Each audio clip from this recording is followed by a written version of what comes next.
Or is it just meat flavored? Ugh. I don't like know. artificial meat flavored. You know what I mean? Sweet meat. Sweet meat.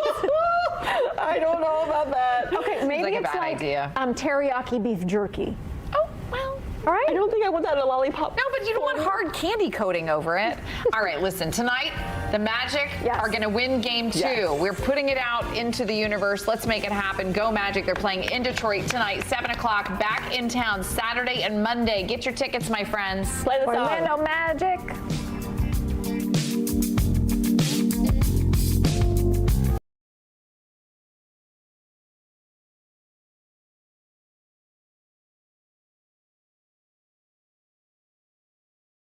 You're watching Fox 35 News Plus, streaming on Fox Local. Well, good morning to you. Welcome into Fox 35 News Plus. I'm Garrett Weimer, and thanks for joining us on this Wednesday morning live on Fox Local, YouTube, and on Facebook. A lot going on today. We're going to hear from the governor coming up a little bit later this afternoon around 2 o'clock in Jacksonville. So we will hear more on that coming up in a little bit. We are also standing by. Let me give you a live look on Capitol Hill, expecting a news conference from House Democratic leader Hakeem Jeffries is going to be talking about redistricting in the state of Virginia, the Commonwealth of Virginia, I should say, where voters last night narrowly approved some new voting maps that could give Democrats a big boost in the battle for House control. The reason we're watching this is because of what's also happening here in Florida. Specifically next week with the mid-decade redistricting push and the special session that Governor DeSantis has called that's going to be going on in Tallahassee. So we'll get into all of that coming up in just a little bit. But right now I want to take you to Miami because we are checking in on the main suspect in the death of Anna Kepner in court today in Miami. 16-year-old Timothy Hudson. The suspect, his attorneys, I should say, were in court today for his arraignment. So Fox 35's Esther Bauer is in Miami, was in the courtroom for that hearing, joining us live now outside the courthouse there. Esther, we appreciate you joining us. I know what happened in the courtroom. It sounds like it was pretty brief. Very brief. I can tell you, Garrett, that it actually took us longer to get checked in through all the different security checkpoints than it did for that hearing. It was literally a minute 30 hearing, and all that happened was a defense told the judge he maintains his client is not guilty in this case and he wants to take this to trial. So that is all that was discussed. There was conversation briefly that both sides had received discovery, but the big question that everyone is asking, has just been pondering, is, okay, if you are going to trial, then are you going to lock this suspect up until that trial? And I can tell you that was not brought up once. So there was no conversation about the seriousness of these charges. We're talking about alleged rape and alleged murder. And there was no conversation about, should we put him behind bars until trial facing such serious charges? And now with the new details that he's going to be tried as the adult going forward, 16-year-old out of juvenile court, now is going to be facing adult charges. But Garrett, the judge did not bring it up, the prosecutors did not bring it up, and the defense did not bring it up. Now, as these attorneys left the courthouse right over here, I did try to ask them those questions. I wanted to know, why is your client not guilty? We wanted to know, what are prosecuting attorneys doing to ensure that he is put behind bars? They have called him a danger to the community in other court documents that we've seen filed. But as of this point, there is no conversation about a timeline for when they would bring him into custody. And Garrett, we've spoken with several legal sources as we've seen new developments in this case, and it seems like everyone we talk to is just stumped. They say cases they've worked with, cases they've been on. These aren't, petty theft. This isn't a loitering charge. We're talking about some of the most serious charges in terms of alleged rape and alleged murder. And for the suspect to just be kind of walking free, staying with a family member with a GPS tracker on, it has stumped every single legal source that I have spoken to. But going forward, it looks like this cruise ship case will be going to trial. And again, the defense maintains his client, which is Anna Kepner's stepbrother, is innocent in this case. And Esther, talking about the, him staying out right now, what has been the argument made in previous hearings as to why, the defense, thinks that should be the case? How have they been able to do this, to kind of make that point? Well, they really made the case of, look, what we have going has been working. Keep in mind, he was tried back in February. That's when we've seen that video of him actually walking where I am right now, going from courthouse to courthouse with the hood up, with the public defender with him. But we saw him in court back in February. Since then, he was released back to that same family member that he's really been with since this entire cruise happened back in November. So the best argument is what has already been happening for the last several months has worked, and it will continue working going forward. So they're saying the plan in place is fine, and he should be allowed to stay with his family member, stay under close supervision.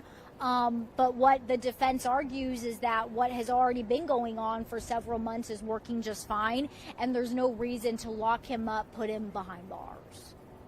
So in court today, just kind of paint the picture for us. He was not there, correct? It was just the attorneys, the judge. Correct. They waived him being there, so he was not present. We had the attorneys, the judge. It was a pretty small courtroom, and this was the first case that was heard. There was other cases that were going to be heard later in the day for that judge, but this was the absolute first case that was heard. And like I said, this was really wrapped up in max a minute 30. There was no conversation. We didn't get any kind of new dates as to when we could see possibly some kind of bond hearing or the prosecutors making a bolder claim to really demand a judge to put the suspect behind bars. We will be tracking, though, any additional court filings. We'll see if each side will update something new, but very, very quick. And like I said, it was stricter to get through security and go through that whole situation than it was for even the court hearing to happen. And again, either side, as they're coming out of the court, neither side is making any comments. Both sides are sealed lips. They said the few details that they needed to for the judge. And when we tried to ask them questions about why their client is guilty, what the prosecution wants going forward, both sides are saying nothing. Well, for those who don't know, in federal court, you're not allowed to have cameras. You're not allowed to have devices. That's why we're not showing any images or anything like that right now. And Esther, you talked about the few details that came out, the kind of everyone remaining tight-lipped, and that's just really how this case has been from the very beginning. From the very beginning. I mean, we have gotten many of our details just about the fact that they were investigating Anna Kepner's stepbrother from a divorce filing in Brevard County, completely unrelated to what happened on that cruise. We spent months.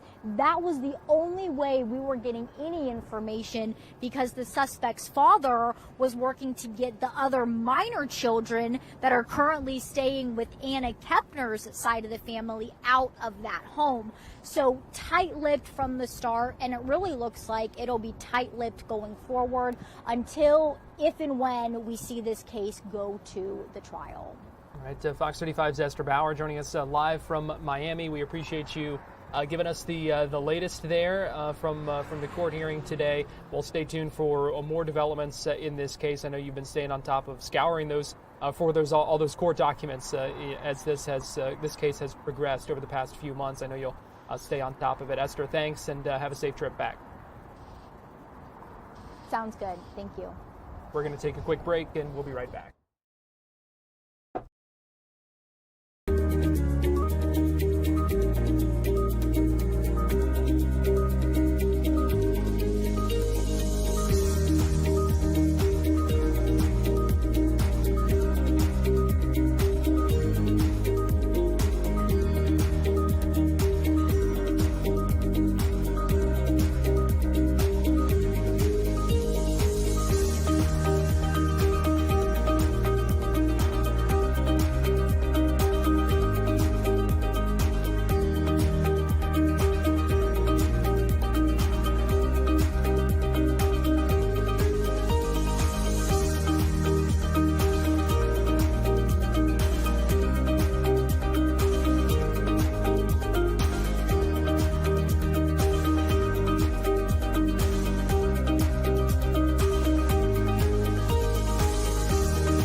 You're watching Fox 35 News Plus, streaming on Fox Local. Welcome back into Fox 35 News Plus. Give you a live look. This is House Democratic leader Hakeem Jeffries speaking to reporters right now at a news conference, talking about a big win for Democrats last night in Virginia as part of their redistricting efforts.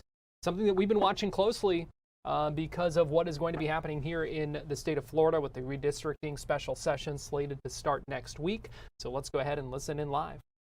In New Hampshire, stopping them in Indiana, stopping them in Kansas, stopping them in Nebraska, pushing them back in Ohio, and winning a big victory for the American people in Virginia. These Republican extremists thought that we were going to step back. They had us confused. We were never going to step back.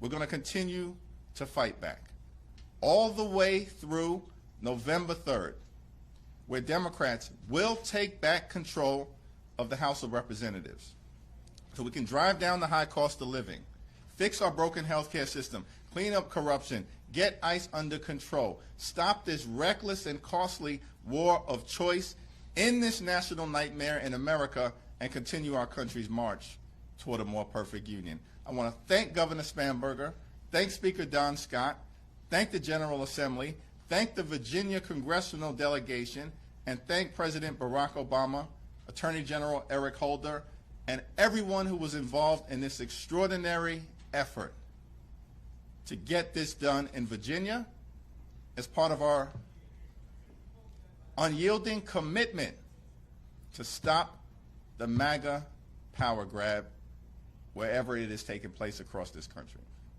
It's now my honor to yield to the whip, my good friend, my classmate, and extraordinary leader, Catherine Clark. Thank you so much. Thank you so much, Mr. Leader. We are so grateful for you, for your vision, for your fight, and for helping have this victory. And to Susan DelBene for her courage and strength as she marches towards victory in November, giving us the resources and the vision of how we get this done. So it's a funny thing about a GOP agenda that inflicts higher prices, corruption, and war. It makes people angry and it inflicts economic pain. But instead of choosing to work for Americans, the Republicans in the House have decided to rig our elections. They try to cling to power by choosing their voters.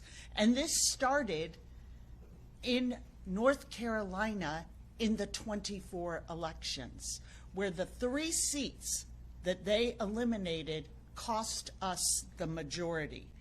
But they went on, instead of taking that majority and putting it to use for the good of the American people, it has been an agenda of costs, cruelty, and chaos. Democrats have taken a different route. We think the American people should decide the future of their democracy. We think they should decide who controls the people's house, not the politicians. And that's why we're putting redistricting on the ballot, not making backroom deals that are forced on voters. And that's why we are winning. The American people deserve better than they're getting.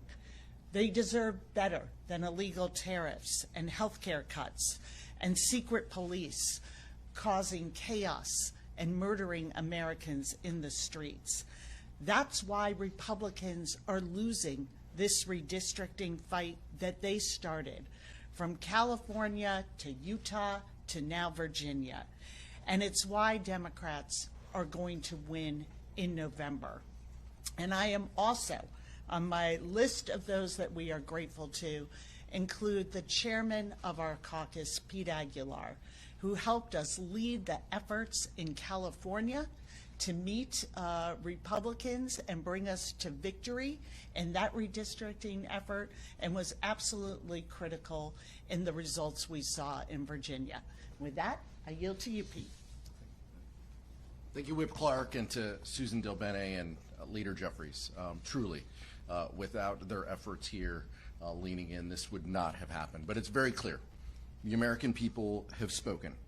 They are not going to stand by and let Donald Trump and House Republicans rig our elections so that we have 2 more years of making life harder and more expensive for working families. In Virginia and California and Utah and in states around the country, Americans have made their voices heard, and they have fought back against Republican attempts to silence them. For more than a year, the American people have watched as Republicans have ripped away health care, driven up costs, prioritized billionaires over their lives.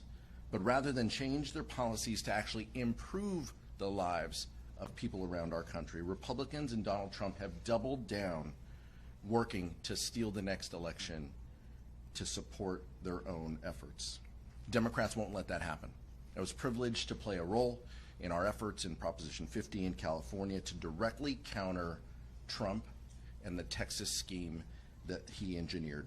And in the fall, Californians made it clear that Republicans had violated that trust that night. And Virginians made it clear last night. And they said clearly, enough is enough. While Republicans take their cues from Donald Trump, drawing maps in back rooms and in the middle of the night without input of voters, Democrats, in these examples that we have talked about, took that fight to the American people. And at the ballot box, members, constituents in these states had the opportunity to push back against Donald Trump, and the people decided. Democrats have the momentum, the candidates, and the American people on our side. We will fight, and we will win the House this November. Republicans have started this fight, but Democrats, and more importantly, the American people, are the ones who will finish it. Yield back to the leader. Thank you, Pete, and let me join Catherine in thanking you and members of the California delegation, Zoe Lofgren, who did an amazing job in connection with that unified effort to win Prop 50 decisively at the beginning of this fight. And as Pete indicated, and Catherine and Susan, we're in this fight until we win this fight on behalf of the American people. Questions? If Democrats do win back the House next year, will you advance a bill to ban gerrymandering and advance independent redistricting, or is this a recognition of a new era when every state will try to draw maps based on political party? We've continued to stand behind our prior efforts to establish one national standard that would prohibit mid-decade partisan gerrymandering all across the country. But what we're not going to do is unilaterally disarm. Apparently, that's what Donald Trump believed that we would do. That's what James Blair believed that we would do. They had us confused in terms of the moment that we're in and the need to push back consistently with the fierce urgency of now. Going back to that moment when James Blair and Donald Trump were talking about Texas, there was a lot of talk about how risky this is, that it would look like you guys were hypocritical by now embracing a response by mid-decade gerrymander. So can you go back to that moment and why you decided to move forward on this? The stakes are incredibly high, and it's the American people who should be the ones to decide who serves in the majority, not Donald Trump and his MAGA extremists. They launched this gerrymandering war because they were trying to rig the midterm elections and prevent the people from being able to decide who actually controls the majority. And the reason why they've launched this gerrymandering war is because Republicans under Donald Trump have been a complete and total failure. They failed on everything, everywhere, most significantly on the economy. And now they've gotten us into this reckless war of choice. I want to yield to Susan and Catherine to respond to this, but from the very beginning, in our conversations with Gavin Newsom, the Democrats in the Texas legislature who made the brave decision to go on quorum break so they could shine a spotlight on Donald Trump's gerrymandering scheme nationally, as opposed to Texas Republicans being allowed to simply get away with it in the dead of night.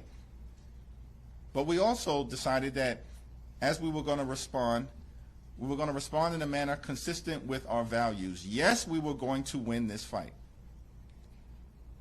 But it's also important to note, our response has been forceful, temporary, as a direct reaction to what MAGA extremists have done, and at all times approved by the voters. That's the big difference between how we've approached this effort and Republicans who are going into state legislatures in the dead of night, passing maps, and then being afraid to present those maps to the people in those states. Right now in Missouri, we have collected enough signatures to take the Missouri gerrymander before the people in November for an up or down vote as to whether that map should take effect after the 2026 election. And Republicans are fighting us in court. And so we don't want to hear any pearl clutching from these people on the other side of the aisle. We take our case to the voters. They don't. And if they're on the right side of this fight, why are they pushing back in Missouri? Just allow the map to go forward, the current map to go forward, and then the voters can decide in Missouri, pursuant to the Missouri Constitution, as to whether it should be enacted. The Republicans are fighting us right now because they're afraid of their own voters. But we're going to keep the pressure on them at all times. Catherine, Susan? I just want to add, the reason they started down this path is they know the American people have turned against the Republican agenda. And so if you think you're winning with voters, they support what you're doing, the legislation you've passed, the actions taken by the White House, then why would you go about trying to rig the system? They're rigging the system because they know they're losing. And instead of listening to the American people, they've decided the only way they can win is to try to redistrict and change the rules to favor them. And it is, as the leader said, they won't go to the people. They don't take the vote to the people. In Missouri, they're doing everything possible to try to prevent the people from having a say. In Florida, the people have been clear. They passed a law to prevent mid-cycle redistricting. And they're not going to the people to ask them if they want to change that. They're trying to look at redistricting there as well without talking to the people of Florida. That's what Republicans are doing across the board. And I think it's very clear. People are tired of the Republican agenda. We've seen in special elections, Democrats are running ahead across the country. And we have opportunities even in places like Texas now, because people are so tired of what they see from Republicans, to pick up seats. So we are going to continue to fight all across the country, and the American people are with us. Yeah, we just briefly re-emphasize what the leader just said. They are operating from a place of fear because they fear their own voters, because they chose an agenda that drove up prices, that has corruption at its heart, and that has created chaos in American communities as what they were going to do. And when the American people are telling them that they are not making it, that over 60% of American families are unable to meet the basic needs, their response isn't, we've got to correct course and start working for them, live up to our promises of reducing costs, of releasing the Epstein files and no new wars. They're going along with an agenda that gives up on all of that. And so when they are trying to win an election on broken promises, this is what they came up with as the only path forward. The choices have always been there for them. They choose Donald Trump over the American people, and now they are choosing a power grab over putting this before voters. And so at every turn, we are going to stand firm and together with what the American people are asking from us, to see us get us relief in housing prices, groceries, utility bills, restore our health care and help it overhaul this system so I can afford health care where and when I need it.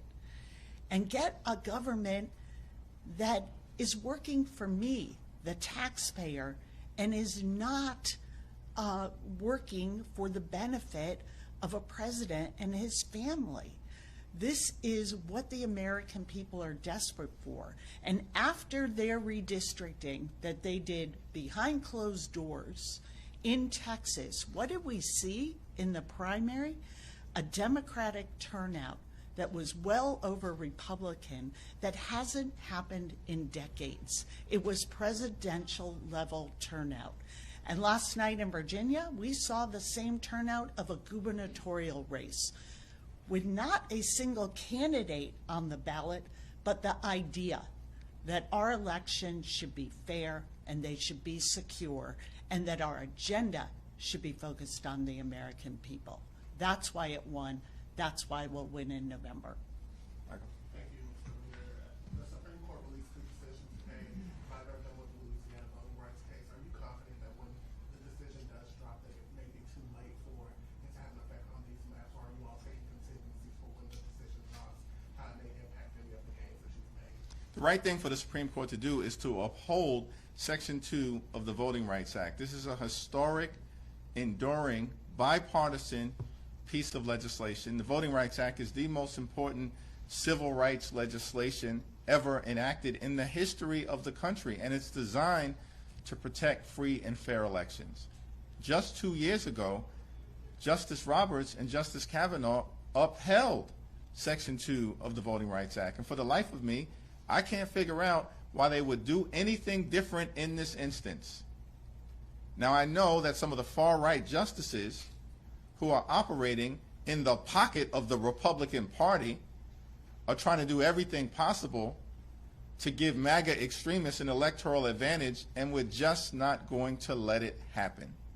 Whenever the Supreme Court decision comes down, hopefully a majority of the justices do the right thing, but whatever the circumstances are, we are committed to ensuring that there's going to be a free and fair election in November. And when that happens, Democrats will take back control of the House of Representatives. Next.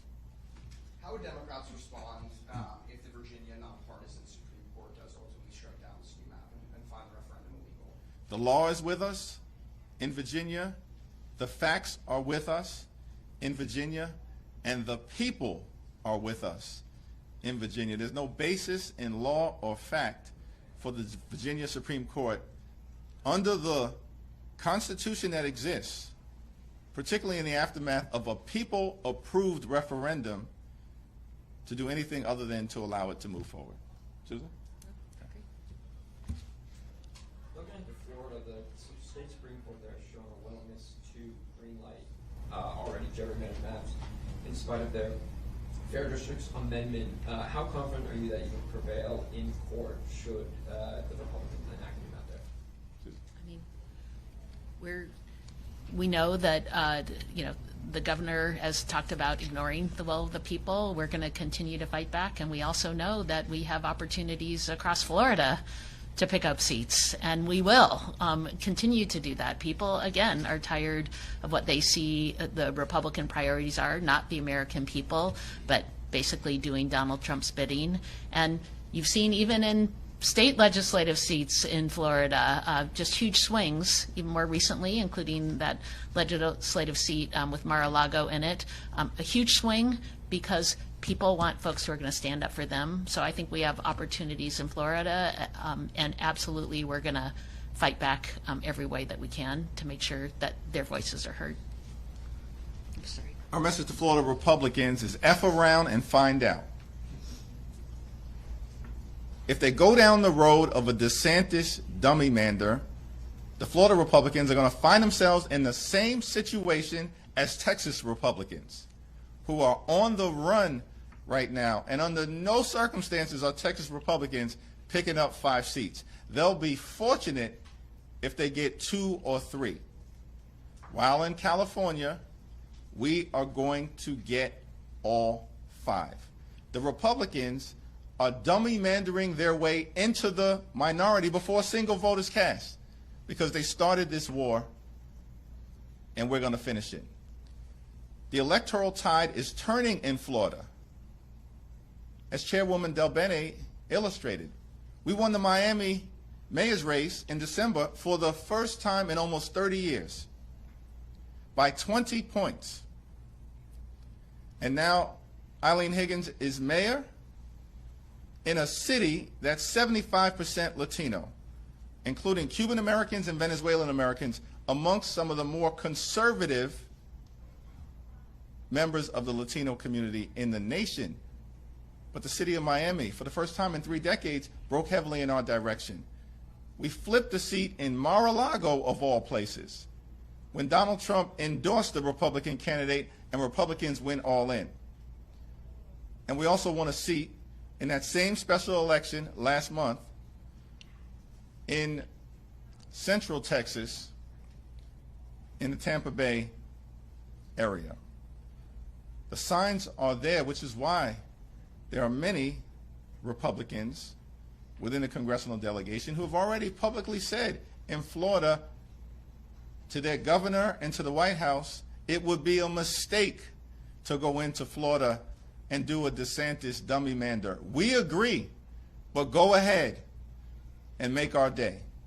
We are all in Florida. And it's Republicans who are putting a target on the backs of their own members politically at this moment in time. Last question. Thank you, Leader. If Florida does go ahead, where do Democrats, what other states do Democrats look to become next? We are in an era of maximum warfare. Everywhere, all the time. And we're going to keep the pressure on Republicans in every single state in the union to ensure at the end of the day that there is a fair national map.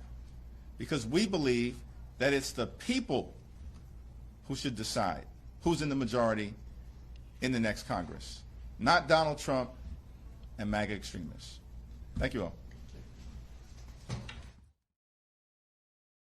House Democratic Leader Hakeem Jeffries speaking to reporters there. You heard him echo the term maximum warfare that you see on that poster there. House Democrats vowing to push back against the Republican effort, the effort that was initially pushed by Donald Trump to do this mid-decade redistricting. In very strong words from the House Democratic leader to Governor DeSantis, to Republicans here in Florida, saying F around and find out, saying if you want to go ahead and do the redistricting push here in the Sunshine State, he said, go ahead, make our day, saying that the House Democrats are all in Florida. In a previous statement that he posted or that he released last night, he mentioned a number of seats that he believes Democrats would be able to target if there was redistricting done, in addition to a number of the seats, the Republican seats currently being held that are already being targeted. So some of the names that he mentioned: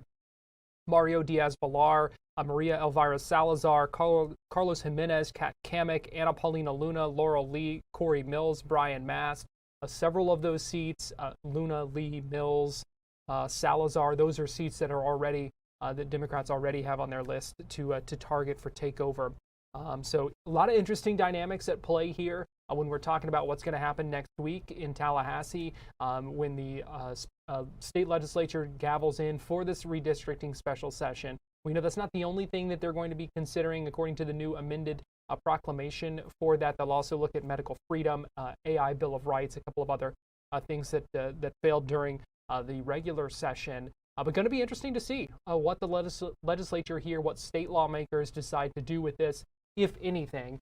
There is certainly no guarantee that they pass any maps, that they actually take these steps, even if and when they do gavel in for this special session. So just more things to watch there. And again, some strong words from House Democrats on Capitol Hill, keeping a close eye now on these efforts here in Florida especially after what happened last night in Virginia with the Democrats getting that big win. And one other note on the redistricting thing while we're talking about it, today was the last day that the U.S. Supreme Court was issuing its decisions before next week, and they have not still released the decision on redistricting, the case out of Louisiana that a lot of folks were watching. And so that will not provide any additional guidance or leeway for lawmakers in this upcoming effort. Well, right now we're going to take a break here on Fox 35 News Plus. We still have a lot to get to, so keep it right here, and we'll be right back after this.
Happy Earth Day, and welcome back into Fox 35 News Plus. And on this Earth Day, we want to know what environmentally friendly habits that you are practicing, what you are doing to take care of the world around us. Scan the QR code that you see on your screen right now. You can also go to fox35orlando.com/vote. Vote in the Fox Local app. A number of ways you can make your voice heard. Are you intentional about using those reusable bags so you're not throwing as many things away? Recycling, thrift stores, secondhand buying to reduce some of the new materials and the reduce consumption. Are you also reducing your plastic use? We want to know. Again, go to this poll, fox35orlando.com/vote, or scan the QR code that you see on your screen. Fox 35 Storm Team meteorologist Brooks Garner joins me now. And Brooks, we are still looking at that risk today. Is it the fire risk? Is it any less than it was yesterday? It is. It is lower, but it's still a risk. Yeah, yesterday we had that perfect trifecta of big wind gusts, really dry air, and of course these extreme drought conditions. And today we don't have two of the things. We don't have the wind and we don't have the really low humidity. So the wind is lower today, humidity is a little bit higher, although it's still very dry outside. So we're still looking at active fires where they began yesterday especially, but fortunately Central Florida pretty much escaped the worst of it yesterday. We didn't have really any major fires to speak of, except for a 70-acre fire that happened near Palm Bay, and it was put out and mopped up. Now, one fire that unfortunately was not so controllable and continues to burn out of control is a 1,000-plus acre wildfire in Levy County near the Gulf Hammock. This is right in the middle of the county where you can see that big red dot next to the Gulf. And that will continue to burn today, although with lower fire risk, it should give firefighters an upper hand to at least get some containment on that blaze. A live view from Trenton, Florida, where you can see the smoky skies there, where air quality is predictably very unhealthy, where you see the yellows, oranges, and reds. Now, fortunately, Orlando is too far south to experience any kind of negative air impact, so we're going to be good to go here. Otherwise, today's going to be a beautiful day. Absolute stunner in one of the last really nice days of April before the heat rolls in, and then May. And you know what May brings: humidity, more heat. 81 today in Orlando, upper 70s at the beaches, about 82 in Gainesville and in Ocala. Humidity low enough to be comfortable. As far as rain goes, we need the rain, we know that, and there's only a chance for a sprinkle tomorrow. Maybe a better chance on Friday of a few showers thanks to the sea breeze, but it looks like the best shot, if you can call this a good shot, will be Saturday afternoon, Saturday evening, with the Gulf sea breeze interacting with the Atlantic sea breeze. A little bit more humidity present, maybe just enough to squeeze off a few showers, maybe a brief, highly isolated downpour. Highly isolated, that would be the name of the game, favoring Brevard County. Overall, our weather pattern, though, is going to feature a warm-up. High pressure slides off of the East Coast, sets up over the Bermuda part of the Atlantic Ocean, and funnels our wind. Instead of coming out of the north, which is coming off of like the colder northern latitudes, will actually be coming from the Bahamas and from the Caribbean. So it's going to feel delightful, although it will be warming up a couple of degrees every day. That combined with an upper level ridge moving in from the Gulf is going to make it hot. So big picture. Really nice weather here across Florida. And do you see that big, almost like omega pattern up over the Great Lakes? That's the jet stream being forced all the way up in the Hudson Bay, which is sending really warm weather all the way northward into some of that permafrost area. A real taste of spring for parts of Canada today and tomorrow. But for us, the big weather story is that a ridge of high pressure develops. And you see all that yellow and orange? That's hot weather. And that high pressure comes off the Mexican plateau, sets up over the Gulf, and really brings hot weather in. It shoulders the jet stream too far north to have any influence on our area. And in fact, by the middle and end of next week, we're looking at mid and upper 90s. So it's going to get really hot, but not humid, just dry heat. That said, it should be the hottest weather we've seen so far this spring. All right, let's talk about the forecast. Beautiful next couple of days, 81 today, 82 tomorrow, mid-80s Wednesday, close to 90 from Saturday through Tuesday. And Garrett, it looks like our chance for that warmer spell will come for the end of next week, before the end of April, though. The hot weather on the way. Yeah, this is the first sign. What typically happens is you get these really hot days, maybe a week or two of like upper 90s, and then it heats up the oceans around us, the Gulf and the Atlantic. And once the water temperatures go from where they currently stand around 75 to more like 80, that's when the rainy season begins. And once the oceans hit 80, they can evaporate more humidity. You get that sort of air you can wear, muggy feel, and then that's enough fuel to produce the fire every afternoon with afternoon showers and storms. That typically doesn't begin till late May, early June, but we'll see what this heat wave does. Maybe we'll get a little bit of an early visit of the rainy season. All right, interesting stuff to keep an eye on there. Fox 35 Storm Team meteorologist Brooks Garner, thanks for joining us. You got it. Thanks, Garrett. And as we go to break here on Fox 35 News Plus, going to pull up our Earth Day poll once again here. What habits do you put into practice? Using reusable bags? Do you recycle? Do you frequent secondhand stores, thrift stores? And are you cutting down on your plastic use? We want to know. Fox35Orlando.com/vote or scan the QR code that you see on your screen. We'll leave this up for a minute here before we go to break. Keep it right here. More Fox 35 News Plus after this.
An update for you now on Fox 35 News Plus, where we have learned prosecutors intend to seek the death penalty in the case of a Marion County man who's accused of killing a 3-year-old girl.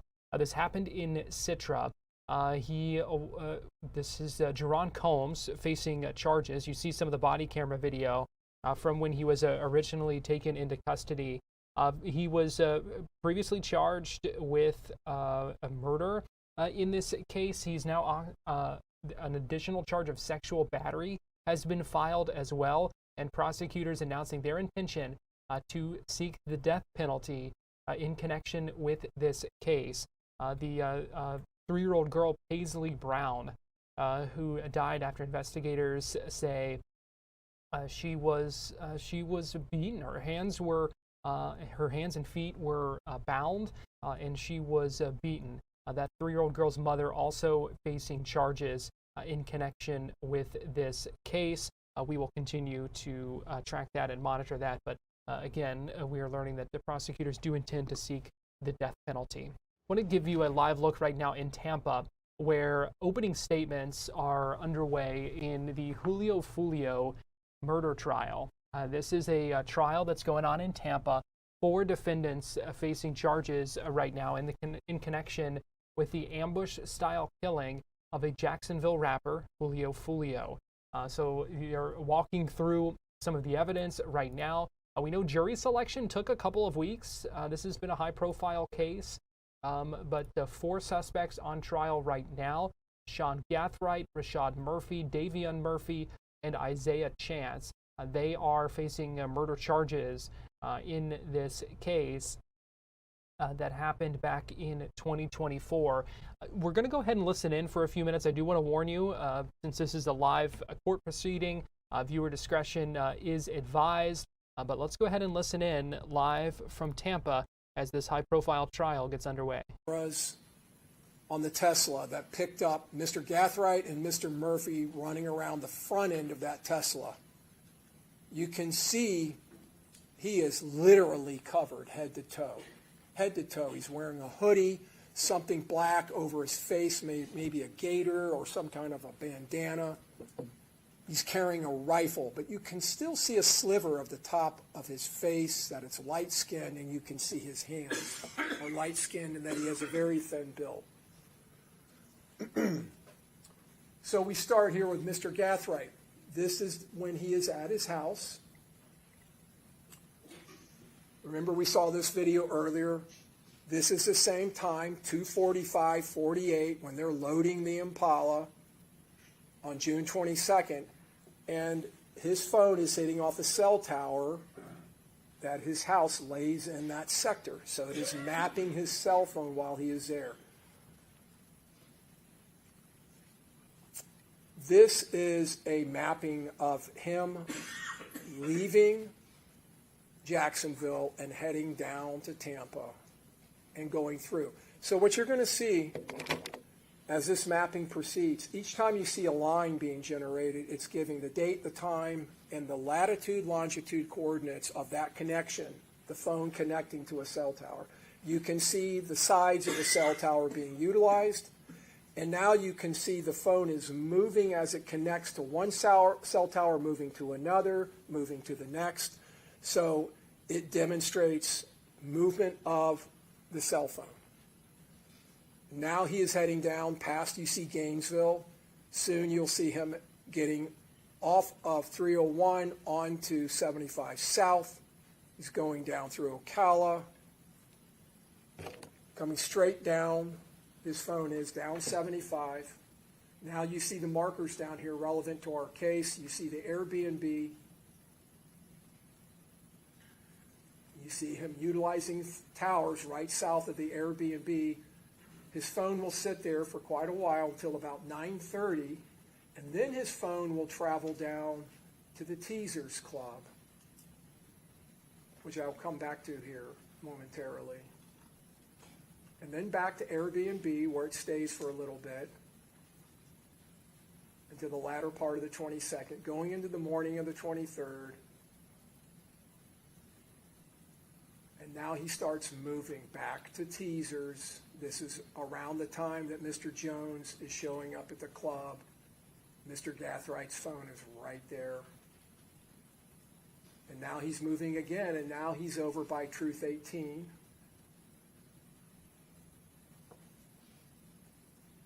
And now his phone is tracking. You'll see it start tracking away from Truth 18, back up McKinley to the murder scene, and then back to the Airbnb,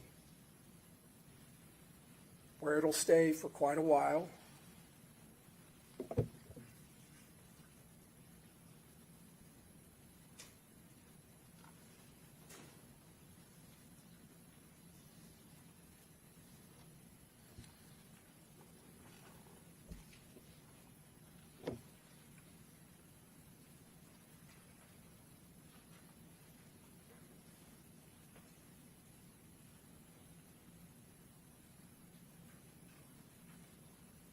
Now he tracks eastbound across I-4,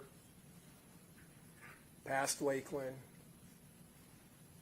over into Polk County, to Auburndale.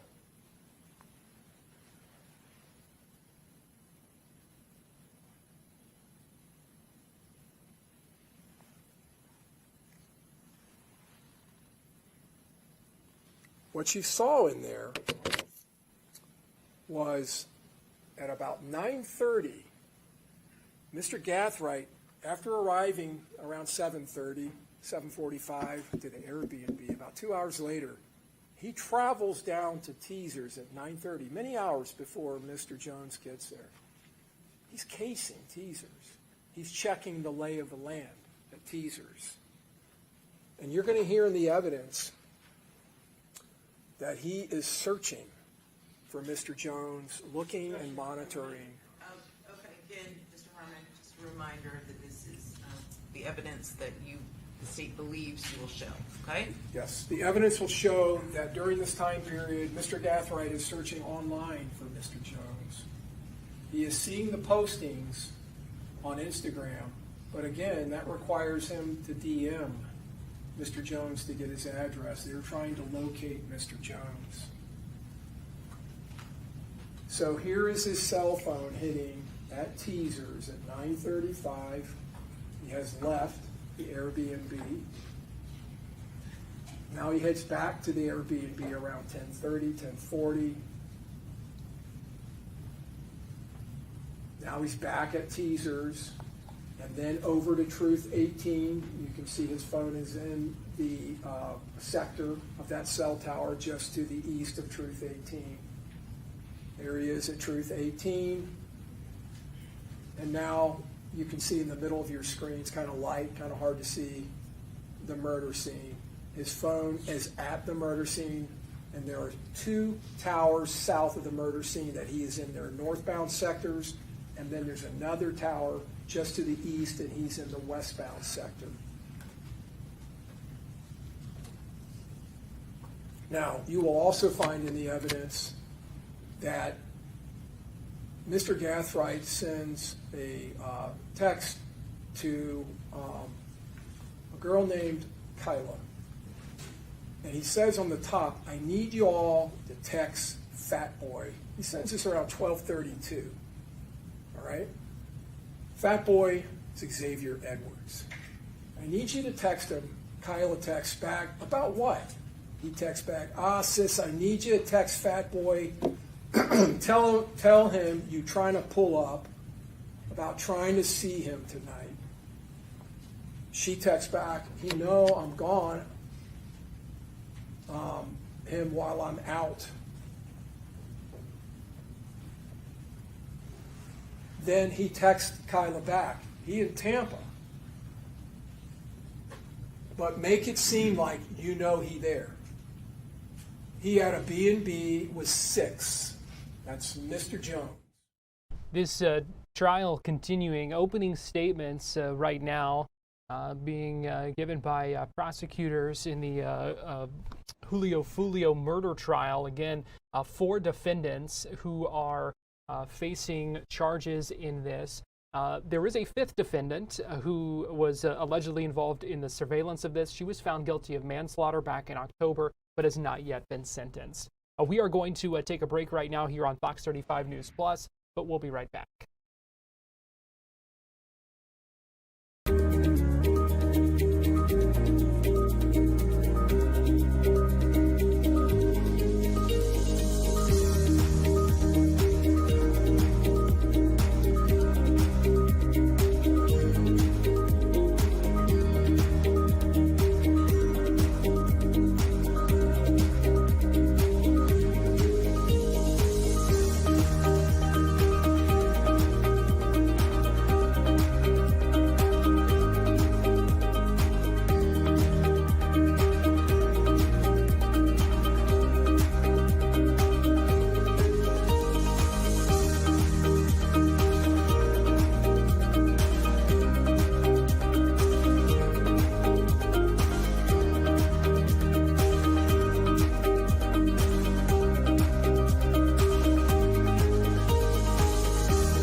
You're watching Fox 35 News Plus, streaming on Fox Local. Welcome back into Fox 35 News Plus. Garrett Weimer here, and thanks for joining us on this Wednesday afternoon, now live on Fox Local, YouTube, and on Facebook. We heard from Orange County Sheriff John Mina just a little bit ago, holding a news conference, giving an update on what he says a big case, a large immigration fraud case. In fact, the sheriff calls it the biggest immigration fraud case that they have seen, believing that there were a number of folks involved in this scheme. They made 4 arrests. Here's the sheriff talking about what we know about this case in that news conference just a little bit ago. Well, good morning. For years, Legacy Immigra promoted itself as a full-service agency whose attorneys handled immigration and asylum claims for undocumented immigrants seeking lawful status in the United States. Instead, Wagner Soares de Alameda, his wife Juliana Colucci, and their associates amassed more than $20 million while profiting from those in our community least able to defend themselves. They basically got rich through a business model built on manipulation, fraud, lies, and extortion. And the majority of their clients, most of whom are Brazilian nationals, got no closer to realizing their dreams of becoming Americans. The Orange County Sheriff's Office, working in conjunction with Homeland Security and the Florida Attorney General's Office, took down this criminal enterprise this week. Its founder, Wagner Soares de Alameda, and 3 of his associates have been arrested in this case and face charges of racketeering, organized fraud, extortion, and unauthorized practice of law. So this case came to our agent's attention in September when an attorney from the Florida bar reached out saying they had received multiple complaints involving Legacy Immigra. The complaints alleged that Legacy was conducting a coordinated scheme to defraud undocumented immigrants by falsely claiming they were qualified immigration attorneys and charging significant fees for fraudulent or improperly filed applications. The 7 victims that have cooperated with the investigation so far are from Florida, South Carolina, Connecticut, and New Jersey, and we believe there are many more. That's one of the reasons we're doing this press conference. So our victims, in this case, each lost between $2,500 and as much as $26,000. The victims told our agents that once they were financially committed and began making payments, Legacy Immigrant escalated its control. Legacy created email accounts in the victims' names without their knowledge or consent, and then withheld documents and told victims they would not receive their paperwork and unless they paid additional money. So the withholding of the immigration documents was used as leverage to force payment, exploiting the victim's fear of removal from the United States. So the criminal enterprises made De Alameda very rich. So financial records and statements revealed that over the last 3 years, Legacy has amassed more than $20 million in ill-gotten proceeds while victimizing hundreds of people. So I want to thank our agents from our criminal intelligence unit who saw this injustice and did not stop investigating until they secured arrest warrants. I also want to thank our partners in Homeland Security as well as the Office of Statewide Prosecution who will be taking this case to trial. So while we have made these 4 arrests, the investigation is still ongoing, and I'm happy to answer some questions, but please understand that there will be some things that I cannot answer. And our partners at Homeland Security say that they believe that this might be the biggest immigration fraud case they have ever seen. So happy to take some questions. Sure. From accompanying footage, it looks like there's more than just 4 people who are taken out in custody. Tell us about those individuals. Their faces aren't blurred, so I'm assuming that they're facing charges? Yeah, so there are other people that were at that business who are here illegally and are in the custody of ICE and may be deported. Are they facing criminal charges or civil? So the investigation is still ongoing. We have mounds and mounds of files and paperworks and emails and evidence that we still have to go through. How many potential suspects are you looking at if all of these people are charged?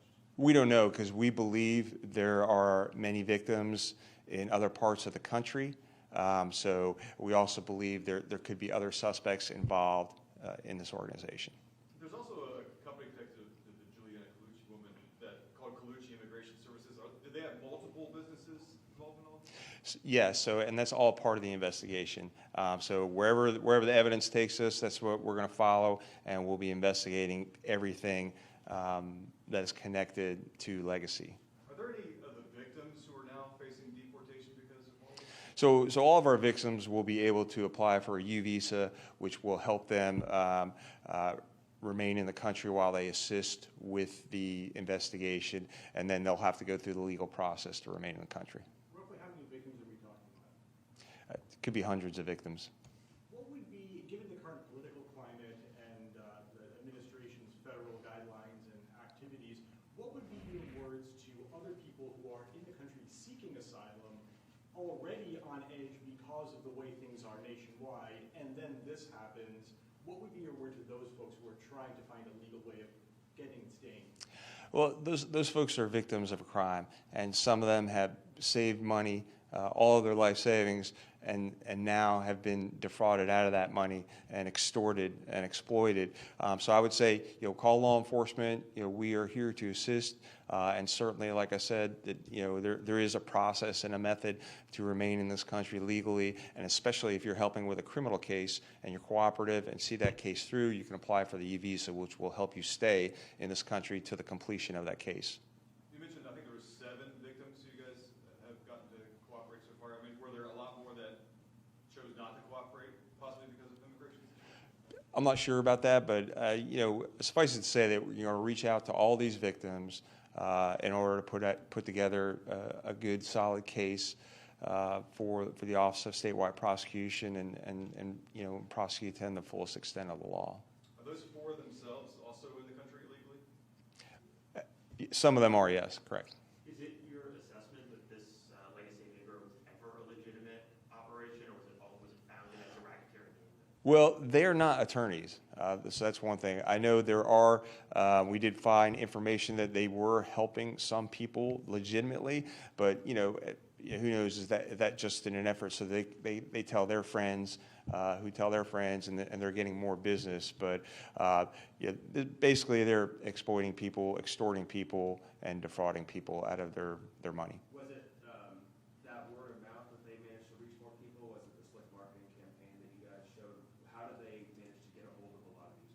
So just like anything else, they're on social media, which I think has since been taken down. But word of mouth, I'm sure, and the internet has a lot to play into it. And you mentioned that if the payments didn't come, there was the withholding of documents. Was there any more active threat against these people that were working with this company? So, to my understanding, what they were doing is they would create these fake email accounts in the name of that person, and documents that legitimately were owned or should go to the actual victim, such as passports and other important paperwork, was going directly to Almeida and Legacy. And then once they had those documents, they basically would extort the people, say, hey, you're not getting this passport, you're not getting this paperwork that's going to help you stay in this country unless you pay me this fee. And what do those fees range from? What was the initial fee that was signed up with the company? I don't have the initial fee. We can get that for you, and we're going to put out a lot more information. But some from $2,500 all the way up to $26,000, depending how many times they were told, to pay for these documents that they needed to stay in this country. And the four that you've got on the board there, do you know their citizenship or current status? Are they legal? I know Almeida is here illegal. He's a visa overstay, so he has no legal status in this country. And we can get you the information on the rest of them. Did they target mainly any particular people from any country? Like, I know some of them were Brazilian, unfortunately, but was there any particular country they targeted? So we're looking at that, and that's why Homeland's involved in this case. And there are other countries involved, Spain and Canada and others that we're looking at. But most of the victims in the beginning of this investigation seem to be Brazilian nationals. Everybody good? Thank you, Sheriff. Thank you. It was Orange County Sheriff John Mina taking some questions at a news conference earlier today, where he was talking about what they believe to be the largest immigration fraud scheme that they have seen, and a number of arrests made in connection with that case. Right now, we're going to take a break here on Fox 35 News Plus, but we'll be right back.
You're watching Fox 35 News Plus, streaming on Fox Local. Welcome back into Fox 35 News Plus. Garrett Weimer here, and thanks for joining us on this Wednesday afternoon. I want to get you back to Capitol Hill and inside the Senate chamber, where Florida's Republican Senator Ashley Moody speaking live right now on the Senate floor. Let's go ahead and listen in. We fund ICE and CBP, and we take measures to ensure that in the future, these agencies are not held hostage by political games from the Democratic Party. We are here again facing a situation where we have critical public safety agencies at risk for not being funded, at a time when we're in the middle of an armed conflict, at a time when we need our communities to have our officers and those that support them at the top of their game, because the men and women of ICE and CBP are on the front lines every single day. They secure our borders, they enforce our laws, and they protect our communities. And yet, we will debate again whether we're going to give them the resources they need to do their jobs. And this should not be controversial. I cannot believe in my first year as a United States Senate, I have had to come to the floor multiple times to merely fund critical public safety agencies, agencies that were created after 9/11. We have to pass the reconciliation bill, and we have to fund ICE and CBP, and not just for the short term, for the long term, because this is not going to stop. The modern Democratic Party has no interest in being on Team America. Everything that they are espousing is subversive to the strength and security of this nation, whether that is abolish ICE, whether that is defund the police, whether that is destroy our borders and roll out a welcome mat.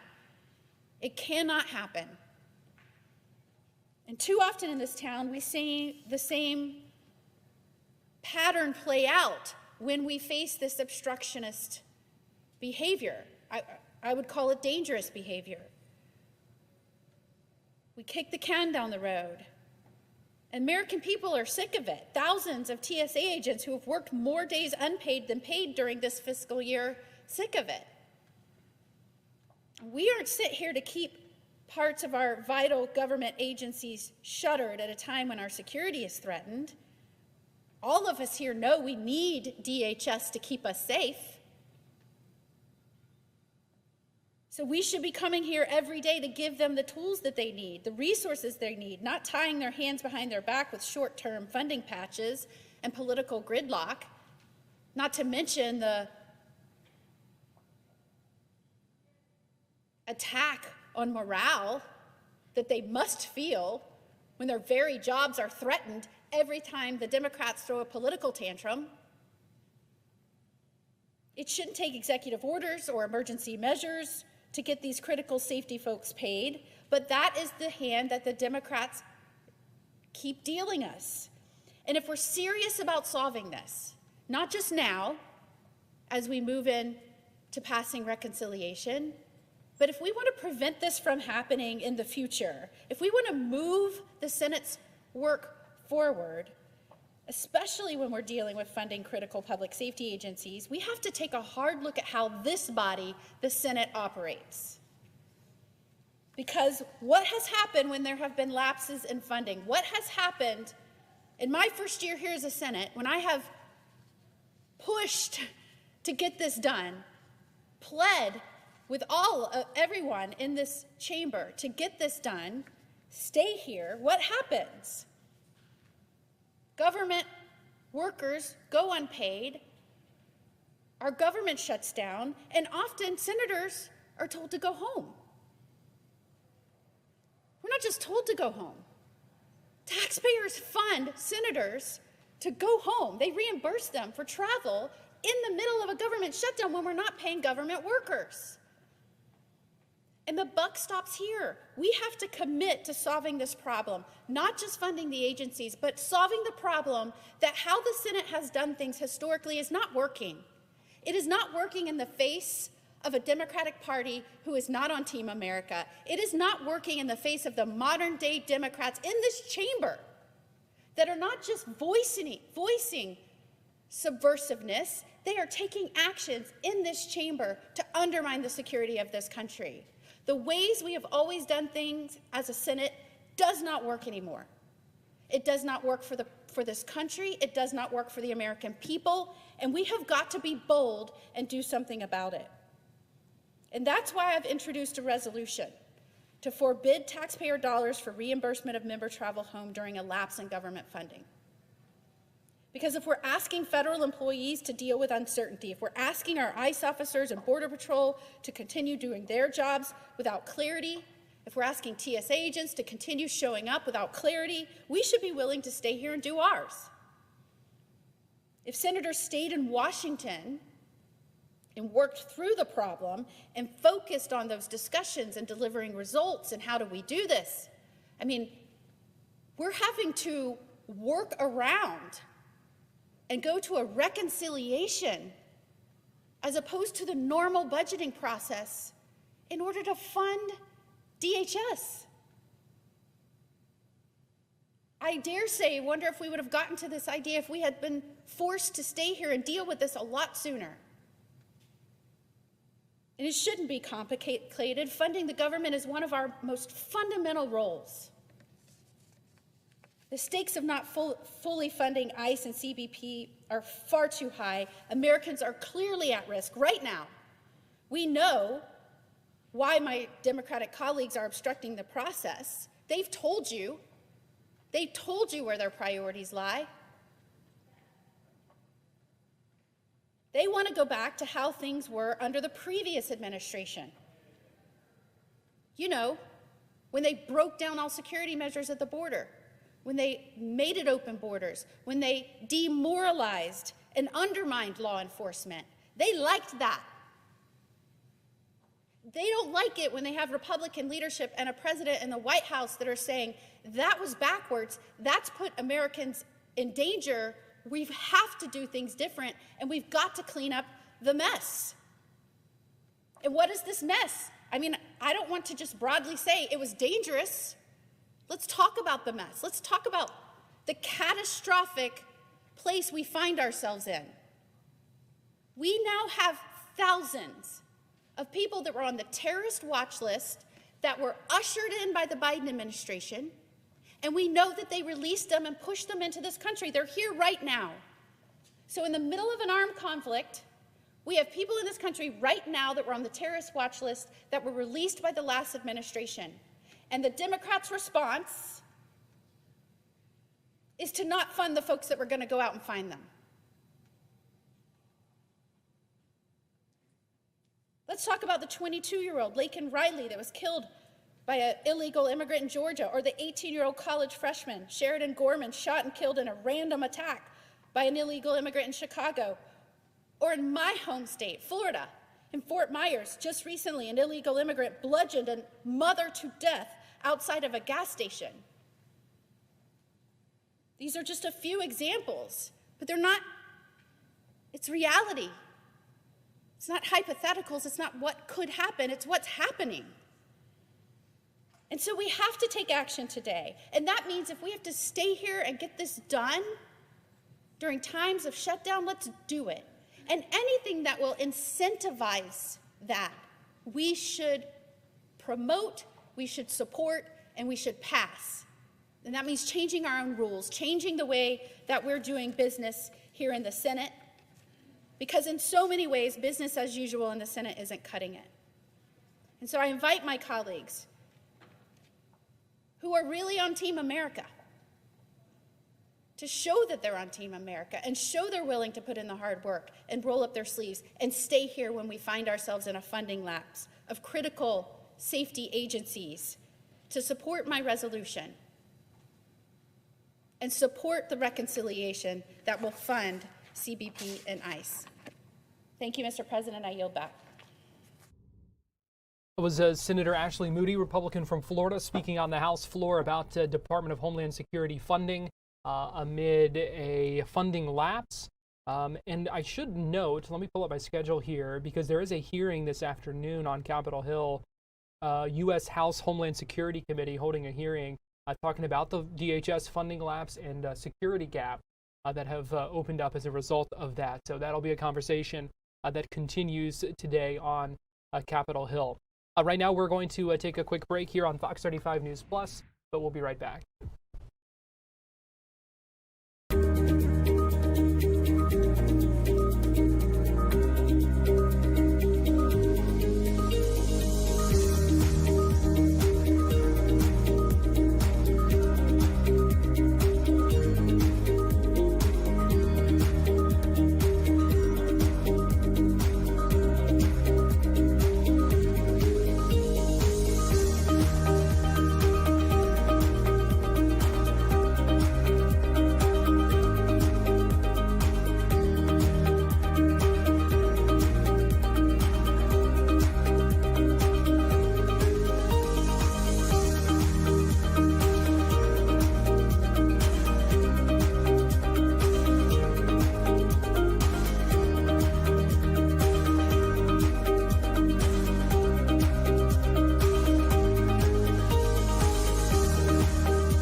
You're watching Fox 35 News Plus, streaming on Fox Local. Welcome back into Fox 35 News Plus. Garrett Weimer here. Thanks for joining us on this Wednesday afternoon. I want to get you to Capitol Hill just for a few minutes here so we can listen in to some back and forths as Robert F. Kennedy Jr., the Health and Human Services Secretary, back on Capitol Hill today testifying about the proposed DHHS budget. And Bernie Sanders, independent from Vermont, now having the chance to ask some questions. So let's go ahead and listen in for a few minutes. In the world, as we always have, except that's the most common. I'm not saying this is a new development, but you said a moment ago that we pay the lowest prices in the world. The most common drugs we do are GLPs, or IVF drugs, or COPD drugs, or asthma drugs for insulin. Well, let me give you an example. For the cancer drug Opdivo, it costs $260,000 in the United States. Costs $56,000 in Japan.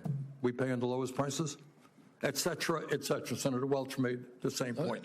All right, the bottom line is, look, there are thousands of drugs out there. There may be a drug here or a drug there. We pay lower prices. In general, according to the RAND Corporation, we now pay nearly 3 times as much for prescription drugs than 33 other countries in the OECD. You agree with that? For the most common drugs, we have the lowest prices. All right. I am working on legislation which is not inconsistent with what Trump has talked about, and that is we should not be paying higher prices for prescription drugs than people in Europe or in Canada. Is that a concept that you can support? Yes, President Trump wants this codified, and you have a lot more power than we do. You're right. You're exactly right, and that is why I am going to be offering an amendment to the budget process right now, which would in fact codify what Trump is talking about, that the United States should not be paying higher prices than other countries around the world. Is that an amendment that you can support and get Republicans to come on board? We will work with you, but in theory, that's exactly what we want. All right, let me ask you another question. We're on the Health Committee. Casey Means, who is the Trump nominee for Surgeon General, was before us a while back. She agreed with me that TV ads, prescription drug TV ads in America should be banned. As you may know, we're one of 2 countries in the world. Do you agree with that? Yes, I agree with it in theory. Constitutionally, you can't ban it, but we are now regulating it for the first time, and you'll see that the ads have changed on TV recently because we've sent out 1,000 disciplinary letters. You may be right, but I think, the people who determine the constitutionality of laws are the Supreme Court. Well, we worked a lot on it because I wanted to regulate it. Okay, but bottom line is, am I hearing you correctly to say that you would like to see a ban on prescription drug TV ads? Yes. Okay, good. There are a lot of seniors in this country who right now cannot afford dental care. Many seniors have no teeth in their mouths, can't afford hearing aids. I am introducing an amendment to the budget process which would expand Medicare to cover dental, hearing, and vision. Is that something you can support? I'm happy to talk to you about it. I'm happy to work with you on it. Other question. Right now, we have a diabetes epidemic in this country, an obesity epidemic. Many parents who would like to buy healthy food for their kids really can't make sense of the labeling on food products. All right? Other countries in the world are quite clear in their labeling about the amount of sugar, et cetera, that's in a product. Are you guys making any progress in coming up with simple, strong labeling on food products? Yes, we are. When will we see something? Well, the delay in it has been that one of the big enemies, as you point out, obesity is costing 80% of Medicaid and Medicare dollars. One of the big problems is ultra-processed food, and there has been no federal definition or any usable definition. We've now worked out a definition. There are other, and here at HHS, we're in the process of going through the interagency process. There's other agencies that are Equity, USDA, Department of Commerce, OMB, and they are reviewing our regulations. As soon as we promulgate those, we already have the labeling ready to go. Do you have any sense when that will be? Excuse me? Any sense when that you'll be promulgating that? It has to go, Senator, through the other agencies that I don't have any control, but we want it to happen quickly. Yeah, thank you. Mr. Chairman, before he leaves, let me agree with This hearing continuing on Capitol Hill right now. We'll continue to keep an eye on that, maybe dip back in for some more interesting moments as they pop up. Right now, we're going to take a quick break here on Fox 35 News Plus, and we'll be right back.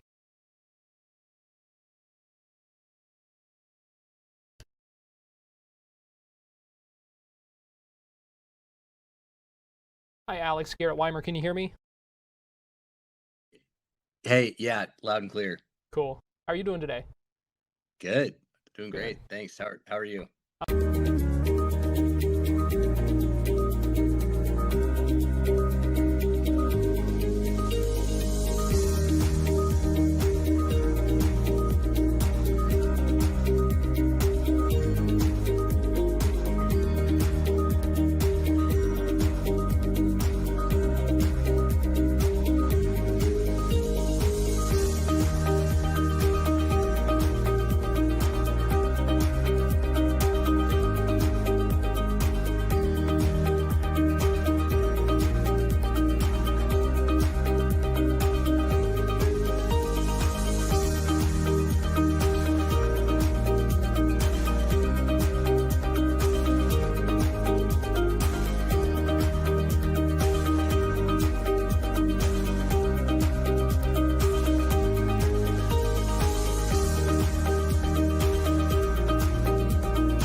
You're watching Fox 35 News Plus, streaming on Fox Local. Welcome back into Fox 35 News Plus. I'm Garrett Weimer, and thanks for joining us on this Wednesday afternoon, live on Fox Local, YouTube, and on Facebook. Who Killed the Florida Orange? That is the title of a new piece in Slate, and the question that is posed of looking at the decline of the citrus industry here in the Sunshine State. Production has dropped off due to a number of factors, and where do things go from here? How did we end up here? We're pleased to be joined this afternoon by Alexander Salmon, features writer with Slate and the author of that piece, Who Killed the Florida Orange. Alex, thanks for joining us this afternoon here on Fox 35 News Plus. Hey, thanks for having me. Alex, I thought it was a really interesting piece, well-reported, long-form piece that folks may be interested in reading for themselves here. But just talk to us a little bit about some of the factors that you found, have certainly played a role in the decline of the citrus industry here in Florida. Yeah, a lot has gone into it, right? And the decline has been obviously steep and swift. So the mighty Florida citrus industry is really a shadow of what it was even 20 years ago. It's gone really quickly. And so I was really curious, how could that happen?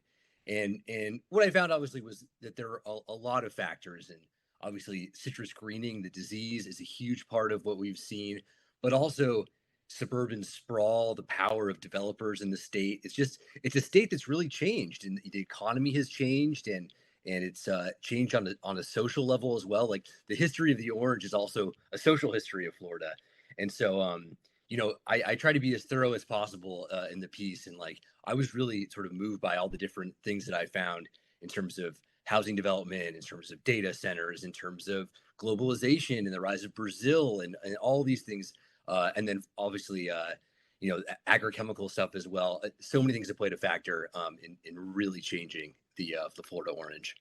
Now, talk to us about your process for reporting this. I know you talked to a number of folks, met with farmers down here. Just talk to us a little bit about how you reported this out. Yeah, I tried to be, like I said, as thorough as I could be. I mean, citrus industry is full of amazing characters, right? Incredible characters, incredible stories. So it really was a pleasure to get to talk to farmers, to people who've worked in the industry, to researchers, to people who've moved on to work in real estate, which is sort of a common trajectory. So yeah, I spent a lot of time on the Ridge. I spent some time in DeSoto County. I sort of was all over, and tried to get as many perspectives as I could, and sort of the good, the bad, and the ugly. What's happening, and how could the Florida orange have gone from what was almost 250 million boxes of fruit per year in the early 2000s to now fewer than 12 million is probably what we're looking at for this season.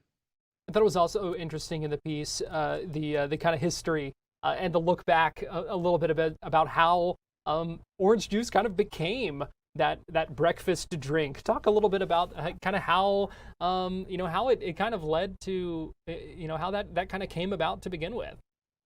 Yeah, so orange juice is the great American beverage at some level. It's certainly the great American breakfast beverage, and it sort of owes its existence to World War II. There was a big push from the U.S. government to get vitamin C to the troops who were fighting World War II.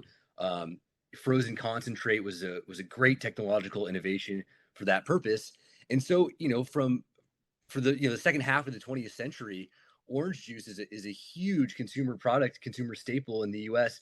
and really begins with that triumph in World War II. And from then on out, it's vitamin C. It's Anita Bryant doing the great advertisements on its behalf, and orange juice dominates breakfast in the United States and soon sort of the world over.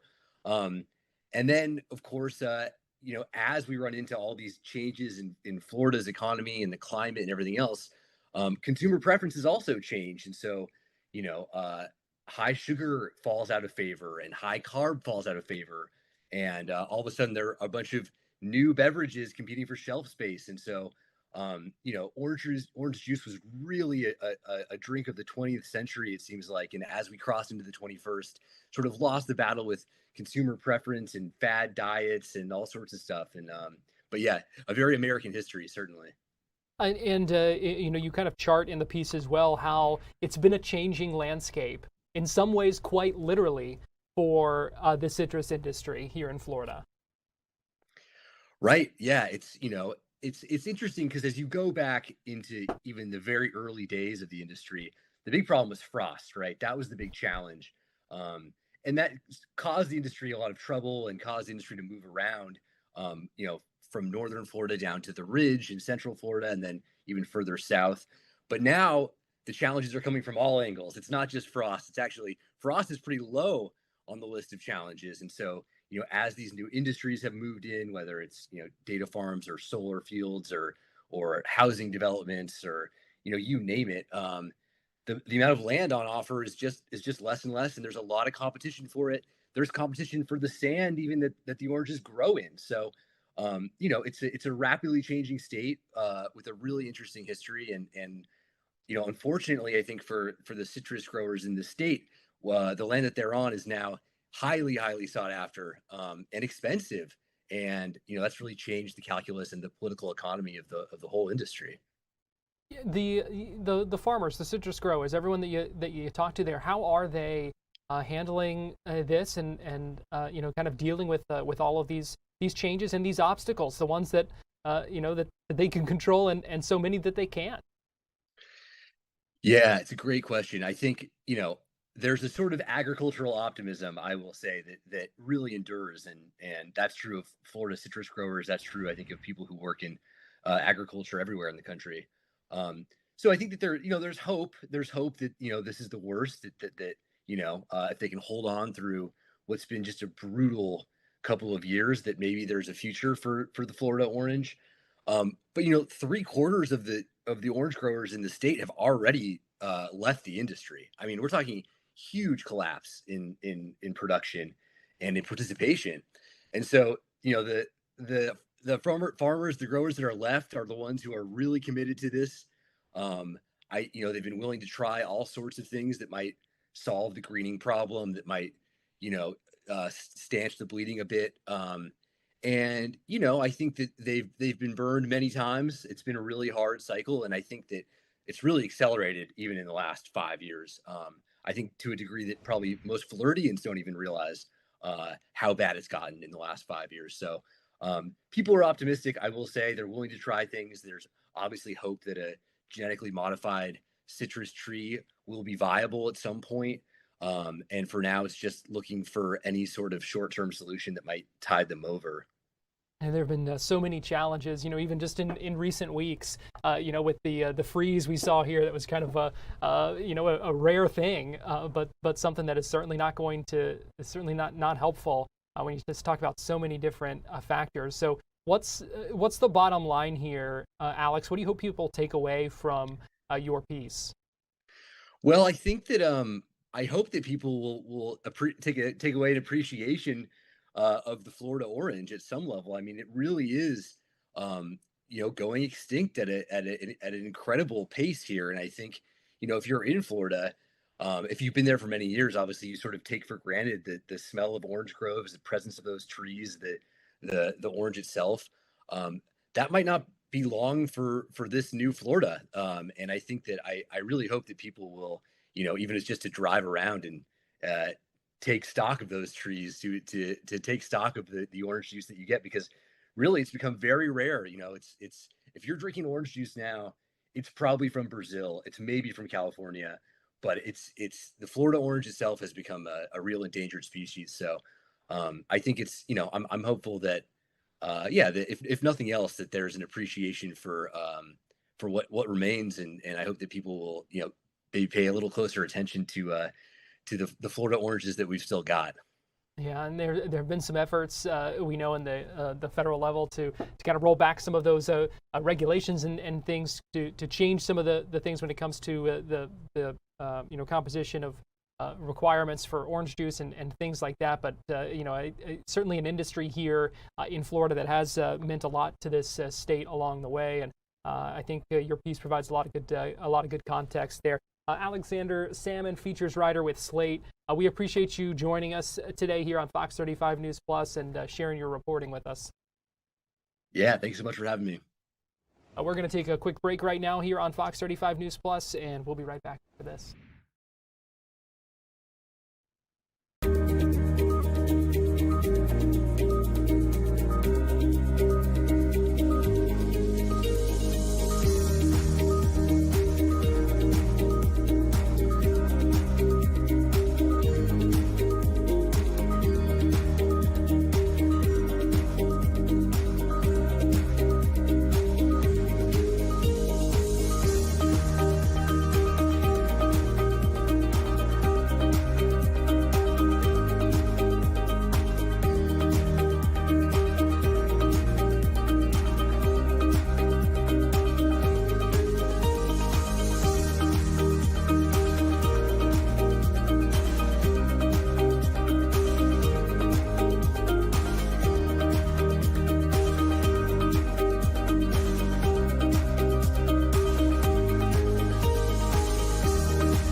watching Fox 35 News Plus, streaming on Fox Local. Welcome back into Fox 35 News Plus. I want to give you a live look inside the courtroom in Tampa, again, where 4 defendants on trial right now, hearing opening statements, continuing, and I believe the prosecutor's opening statement here may be coming to a close. So let's go ahead and listen in for a few minutes as he talks about this. This is, again, the Julio Fulio murder trial, just getting underway today. The Jacksonville rapper shot and killed in what investigators have described previously as an ambush-style killing.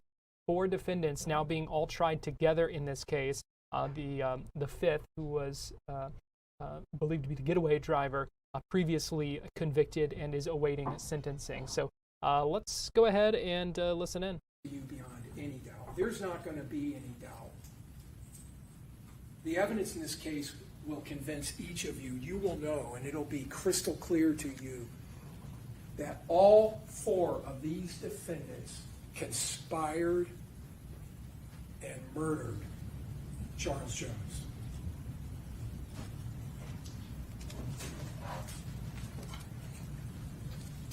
All right, very good. Members of the jury, it's 1:45, so we're going to take our lunch break. We're going to have an hour for lunch. All right, so as it sounded like that prosecutor's opening statement was coming to an end there, and they're now getting ready to take a break for lunch. So we will check back in on that trial as it continues a little bit later this afternoon. Right now, though, I do want to, play for you a news conference earlier today on Capitol Hill, where we heard from a Florida member of Congress about a bipartisan immigration reform bill. We're talking about Congresswoman Maria Elvira Salazar, who's a Republican from South Florida, who has been outspoken on this issue of immigration and has taken some different positions than the Trump administration and by many in the Republican Party. So her bill is called the Dignity Act. We've talked about it before here on Fox 35 News Plus, and while it does not provide a path to citizenship for illegal immigrants here to the U.S., it would allow them to eventually get work permits and stay in the U.S. with a legal status.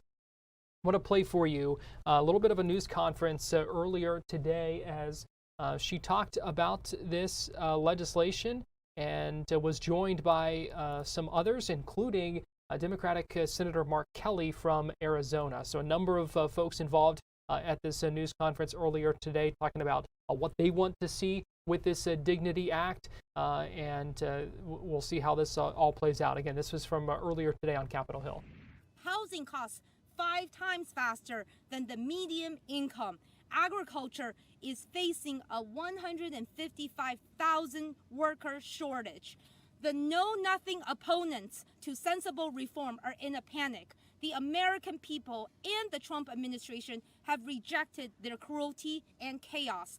Kristi Noem and Gregory Bovino have been run out of town. The know-nothing anti-immigrants had their 15 minutes to prove mass deportations, and America's answer is no. We want solutions. And Hispanic voters are extremely clear. To win, both parties must embrace work permits and legal status for long-term, law-abiding immigrant contributors. I am proud to introduce a warrior for American families and communities. Please help me welcome Senator Mark Kelly of Arizona. Thank you. Good morning, everybody. It's great to be here with folks on both sides of the aisle, Republicans and Democrats, as we fight for common sense solutions to start fixing this broken immigration system. You know, I think most of us, most Americans, can agree that we can enforce our laws without chaos in the streets or tearing hard-working families apart. And that our country would benefit from an immigration system that is fair and actually works. Instead, what we've seen in Arizona is we've seen the targeting of law-abiding, hard-working individuals, including dreamers, grandmothers, business owners, veterans, and in some cases, even young children. Last year, I visited the ICE detention center in Florence, Arizona. and I met a couple of the detainees. And one of them really stood out. It's a woman named Maria. She's the mother of an active duty Marine. She's the mother-in-law of a Marine as well. Her son is married to a U.S. Marine at the Marine Corps Air Station in Yuma. And she'd flown from New Jersey to Arizona to help care for her 2-year-old grandson because her son was preparing to leave on deployment to do a training exercise in California. And her daughter-in-law, who's, as I said, also a U.S. Marine, was recovering from a recent surgery. Now, despite her son's service to this country and living in the United States for 20 years with no criminal history, she was detained by ICE while entering the base, actually initially from Border Patrol. Now, this military family has needlessly suffered months of stress and worry at a time when they deserved support from their country. The guy was getting ready to leave his family because of his job as a United States Marine. And when I sat there with her in detention, I asked her if she went to the graduation when her son graduated from boot camp at Parris Island. And she said she had. And I said to her, I said, how did that make you feel when your son became a U.S. Marine? And she started crying. She told me how proud she was of what her son has accomplished and how he is going to defend their country. Now, Maria is not a threat.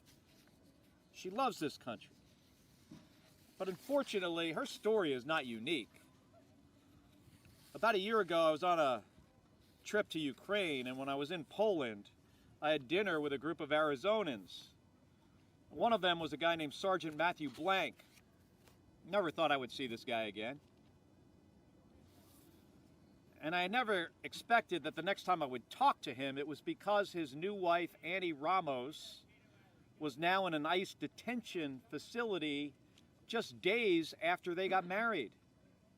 She was detained on base as they were signing her up for her spousal benefits. She was now a military spouse, and she needed to get an ID card. And she went from the base to an ICE detention center. Now, Annie had been in this country since she was 22 months old. And she'd just been married. She was in college. And she was a military spouse preparing for this next phase of her life. I served in the Navy for 25 years. Military spouses are serving their country as well. Now, I'm grateful that Secretary Mullen made the right decision here to release Annie. He did it rather quickly, too. But her life is not back to normal. She has a deportation order. She's wearing an ankle bracelet. She has to report every single week. Now, how does that make us stronger or better as a country? And there are thousands of people across the country like Maria and Annie with no criminal record, who pay taxes, who contribute, being held in ICE detention right now, facing deportation to countries that they do not know. I mean, these folks are as American as my own 2 kids. In what world does it make sense to focus time and resources chasing down and holding people like them rather than chasing down criminals? This is their home. The contributions they make to our communities make our economy and our country stronger. They know that. We all know that. But it takes some courage to change the law of our countries to reflect that. Hey, America, we are a nation of immigrants. We're also a nation of laws, and we're fully capable of honoring both. We can build an immigration system where people like Maria and Annie have a pathway to staying here without the constant fear of detention and deportation. That kind of progress will take a bipartisan effort, but it is absolutely within reach, and it is absolutely worth fighting for. Thank you very much, everybody. Thank you so much for your powerful words, Senator, and I'm proud to introduce the author of the Dignity Act, Congresswoman Maria Salazar. Thank you. Thanks to all of you, and thank you to the news media for being here and continue covering this very important topic, immigration, and to APIC for always putting this together, Senator for being here with us and my other colleagues. As the Senator said, this is not a Republican or a Democrat topic. This is an American issue that could be very well bipartisan. As you know, this national conversation has started. The Dignity Act, a bipartisan effort written by yours truly and co-sponsored by Veronica Escobar on the Democratic side, is the solution that the Americans are looking for. Immigration, unfortunately, is the most toxic topic in the country. But nonetheless, it's been a 40-year problem that someone has to fix. So I'm going to start with what I've always said, which is that our president, President Trump, could be for immigration what Lincoln was for slavery and Reagan was for communism. He is the man who can fix the problem by signing the Dignity Act. Why the Dignity Act? Because it's the only vehicle right now in Congress, is the only, in the United States Congress and Senate, the only piece of legislation that could give some type of response, some type of answer, some type of solution to what has been a 40-year problem. So when people tell me that I am trying to help big business to have cheap labor, I'm going to answer them. It's not big business, it's not only agricultural or construction or hospitality or healthcare or manufacturing. It's more, it's veterans. And we have been hearing it, veterans. People, and the senator just said it, someone who has served this country and has been willing to risk the ultimate sacrifice, death, right? That person is going to come back. If that person is married, that veteran or that soldier is married to a person who has no legal status, then he may lose his marriage because our system doesn't provide any type of security for that person. So just think, you serve your country, you're a soldier, you're in the military, you come back, your house, your wife or your husband has been deported.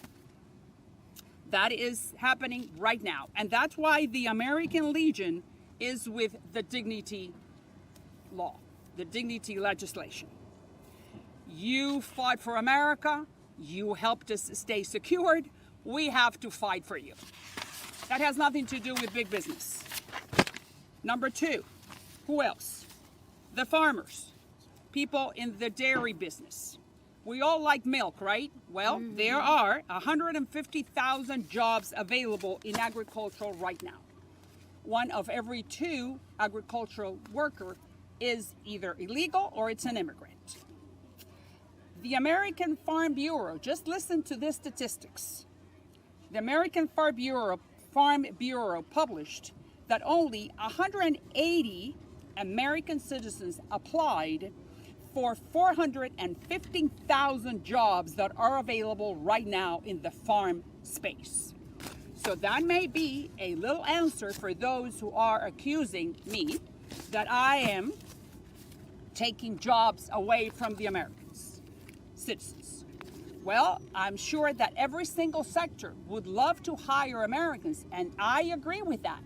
Let's give those jobs to the American citizens first.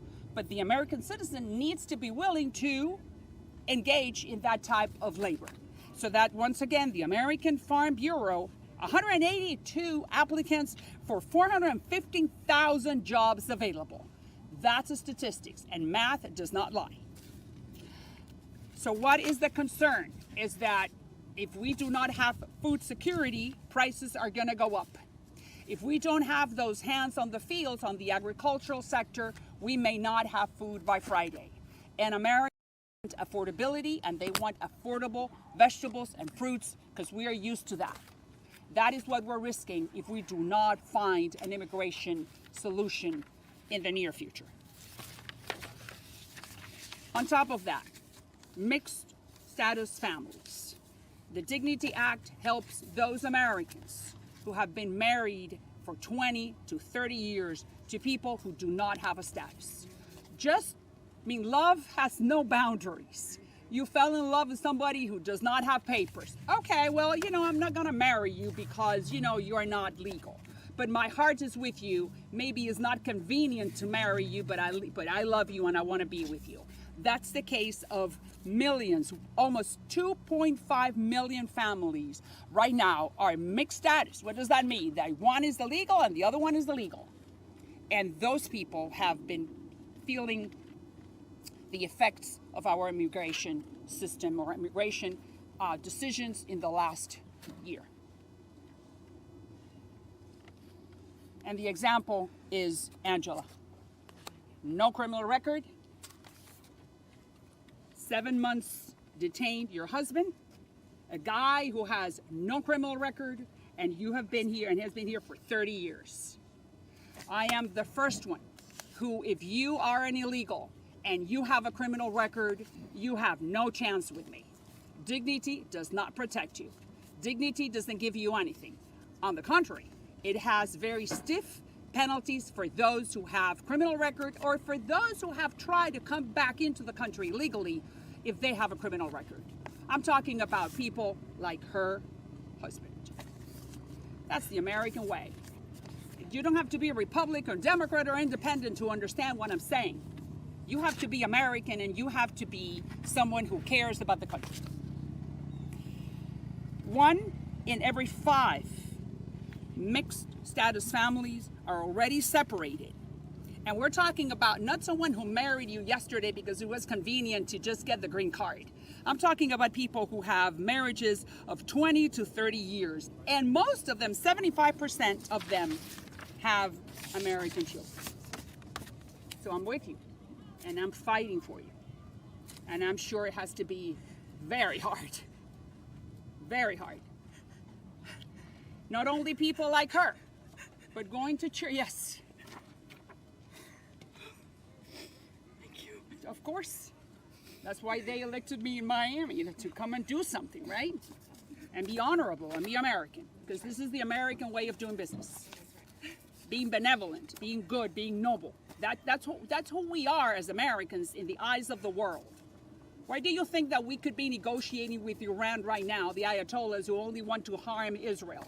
Because we have that moral stature. Because the White House can't do that. No other country can do that.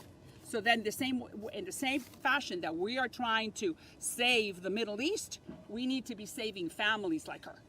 It's our duty.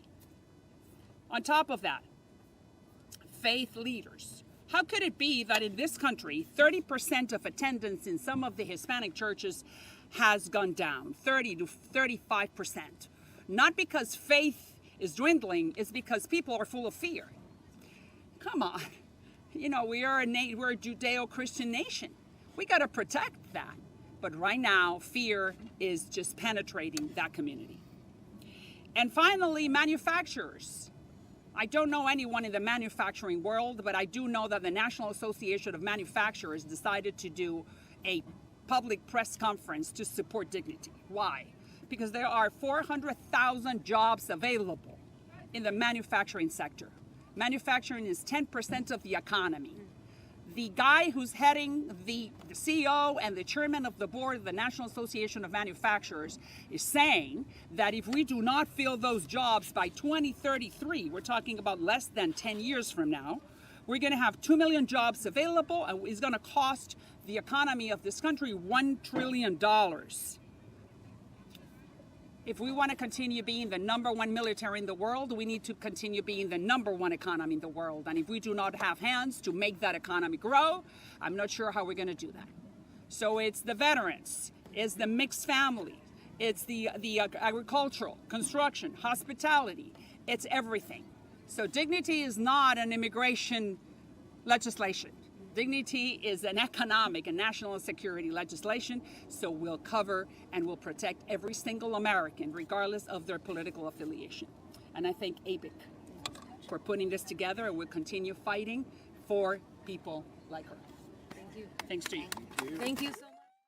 Congresswoman Maria Elvira Salazar talking about her stance on the Dignity Act, which is the legislation that she has filed, and that has also gotten her some pushback from certain wings of the Republican Party as well, because of her stance on this immigration reform bill. We're going to take a quick break right now here on Fox 35 News Plus, but we'll be right back.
You're watching Fox 35 News Plus, streaming on Fox Local. Welcome back into Fox 35 News Plus. Garrett Weimer here, and thanks for joining us. Another hearing going on Capitol Hill today, U.S. House Ways and Means Committee, where we're hearing discussion about President Trump's trade policy and testimony from the U.S. Trade Representative Jamieson Greer. I want to get you to that hearing just a few moments ago, where we heard questions from Congressman Greg Steube, Republican from Florida, speaking just a few minutes ago. Administration and its work upholding the security and prosperity of our nation and the American people above all else.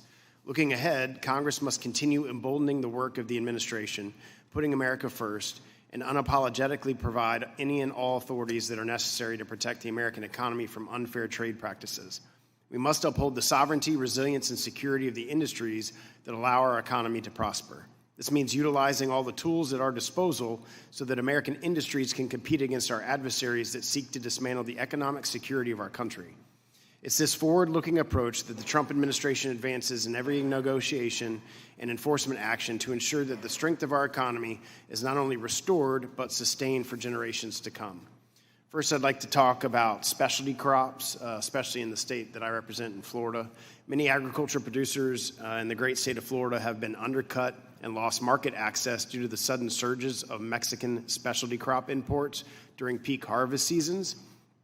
Are current anti-dumping and countervailing duty tools sufficient to provide effective relief for American specialty crop producers?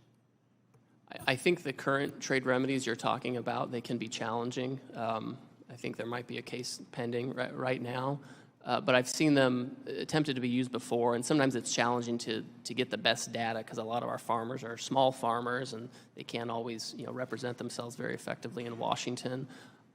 When I'm speaking with the Mexicans, and I've already raised this with them, I want to control for this issue. it's one thing to get imports of fruits and vegetables, in January and February and December and things like that. It's a totally different thing to get the big surges you're talking about during the shoulder seasons for growing and sales. So we can certainly, through USMCA discussions, try to control this and find a solution. I think trade remedies could be improved to account for the issue as well. So in upcoming USMCA negotiations, specialty crops will be something that you guys will be focused on to ensure that our American producers are being treated fairly? Yes, and I've already raised it with my counterpart. Thank you. Quickly talk about sugar. Section 301 gives USTR the authority to counteract the foreign structural excess capacity caused by the foreign policies identified by USTR in the new National Trade Estimate report by raising tariffs in situations like this. Are you willing to use Section 301 to effectively secure U.S. interests in maintaining a domestic sugar industry and avoid the economic crisis that is currently impacting the U.S. sugar industry? Well, I've spoken with U.S. sugar stakeholders. I know this is an important industry. I know they feel under pressure. And so I'd like to have a conversation with them about what kind of tools we have available because we want to maintain our industry. We have a broader industry that uses sugar as an input, and we need to be able to account for that as well. But we have to maintain a domestic industry, and I'm happy to look at possible tools to help protect it. Okay, last week, Secretary of Ag Rollins said in budget hearings before the House Committee on Agriculture that unfair imports are crushing American farmers, that sugar is one of those sectors that is a priority for the administration, that she's committed to working with you to protect American farmers. Are you committed to working with Secretary Rollins and the President to use Section 03 to address this problem? So I talk to Secretary Rollins on almost daily basis. We've talked about this issue, and again, we're looking at different authorities that could be used.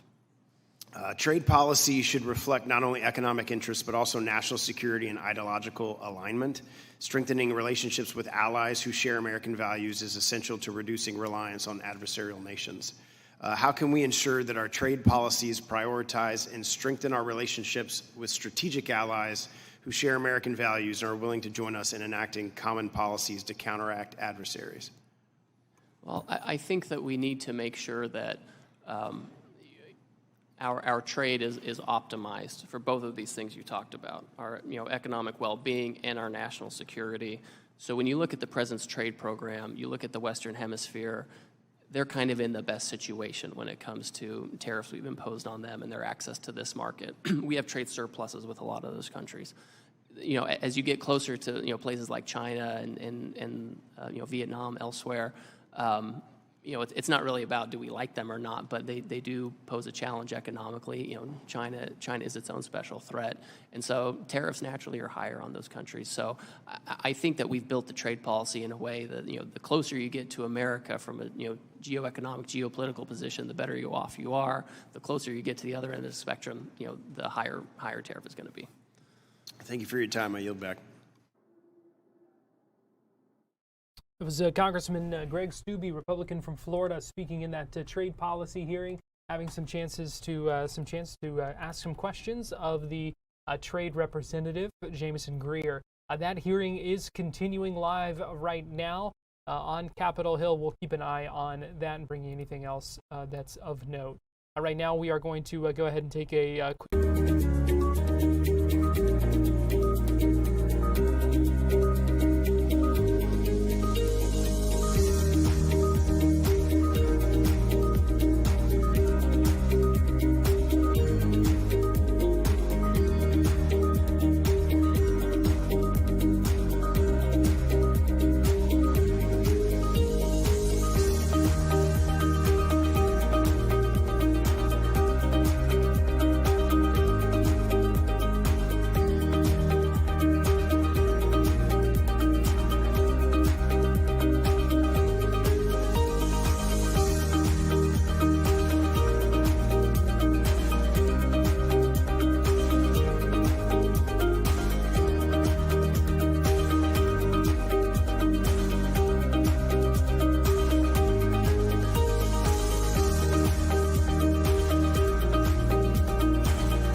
watching Fox 35 News Plus, streaming on Fox Local. Give you a live look right now at the skyline of Pittsburgh, Pennsylvania on this Wednesday afternoon. Just one day away now from the NFL draft kicking off tomorrow night.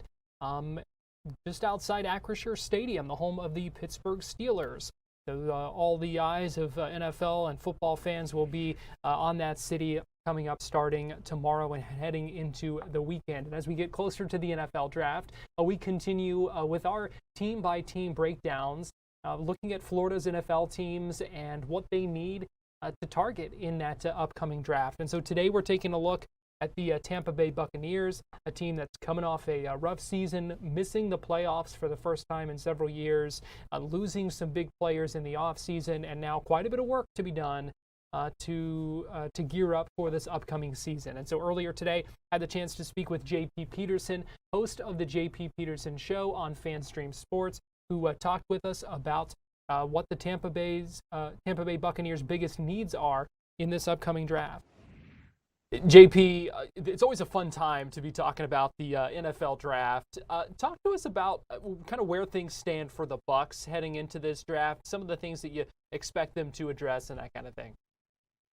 Well, we spoke to Jason Light the other day for the pre-draft press conference, which is kind of an oxymoron, to be quite honest. It's a dog and pony show where the general manager comes in. We all ask questions. He's not going to answer. He's not going to tell us what's going on. So it's kind of funny, actually. But the needs are very evident for the Buccaneers. They've got to get better on defense. They just did not pressure the quarterback, affect the game like they needed to, have not producing the key turnovers that they needed to. So they're looking for edge rush number 1, edge rush number 2, inside linebacking number 3, defensive tackle help. Anything in the front 7, they've got to revamp that entire thing. That is the number 1 priority. And they've got that the first pick about halfway through the first round, a 15th overall pick right now. Do you see them addressing that drafting an edge kind of right off the bat there? Yeah, I think so. I mean, they're the player that has been most mocked to the Buccaneers is the player that we've been talking about for a long time, and that's Akeem Mesidor, who was an edge rusher from the University of Miami. Really, there's 2 edge rushers, Bain and Mesidor, coming off the edge, were the catalyst for them to make it to the national championship game, and darn near won it. Tutored by Jason Taylor, the Hall of Famer, former Miami Dolphin. This is a player that has kind of been playing inside and been bigger most of his career, but then they saw something in him. Jason Taylor saw something in him. They made him lose 20 pounds, get him out on the edge. And he's become a really, really great technician in that department. It's something that the Bucs haven't had in a long time, a real technician at edge rush that knows how to vary his moves, has the athleticism and the strength to mix it up. He's a really, really good player. I think he'll be there, and I think it's an excellent fit for the Bucs in this defense. JP, how important is this draft for this Bucs team in looking to kind of take a step forward next year? Well, that's a great question, and that's the exact question I asked Jason Light because I told him, you've put together a Super Bowl roster. You know what it looks like. I said, how important is this draft? Are you one draft away from being a Super Bowl contender again? And, I'm not going to say word for word what he said, but it wasn't a very confident answer. It wasn't like, heck yeah, we're right there on the cusp. We just need to fill a couple holes. Feel like we have everything else. It was kind of this draft, maybe next draft. And that's where the Buccaneers are, quite frankly. They didn't go out and get the top flight free agents that were very much available for them to get, the Trey Hendricksons, the Devin Lloyds, the top upper echelon of those defensive players. They didn't do that. They went kind of bargain basement, older players, shorter contracts. It kind of tells you where they think that they are right now, that they're not quite there yet. Maybe 2 more drafts, they could do it. But I think that's where the Bucs are right now. They kept Todd Bowles. He's a 500 coach with the Buccaneers, his overall record, including the playoffs.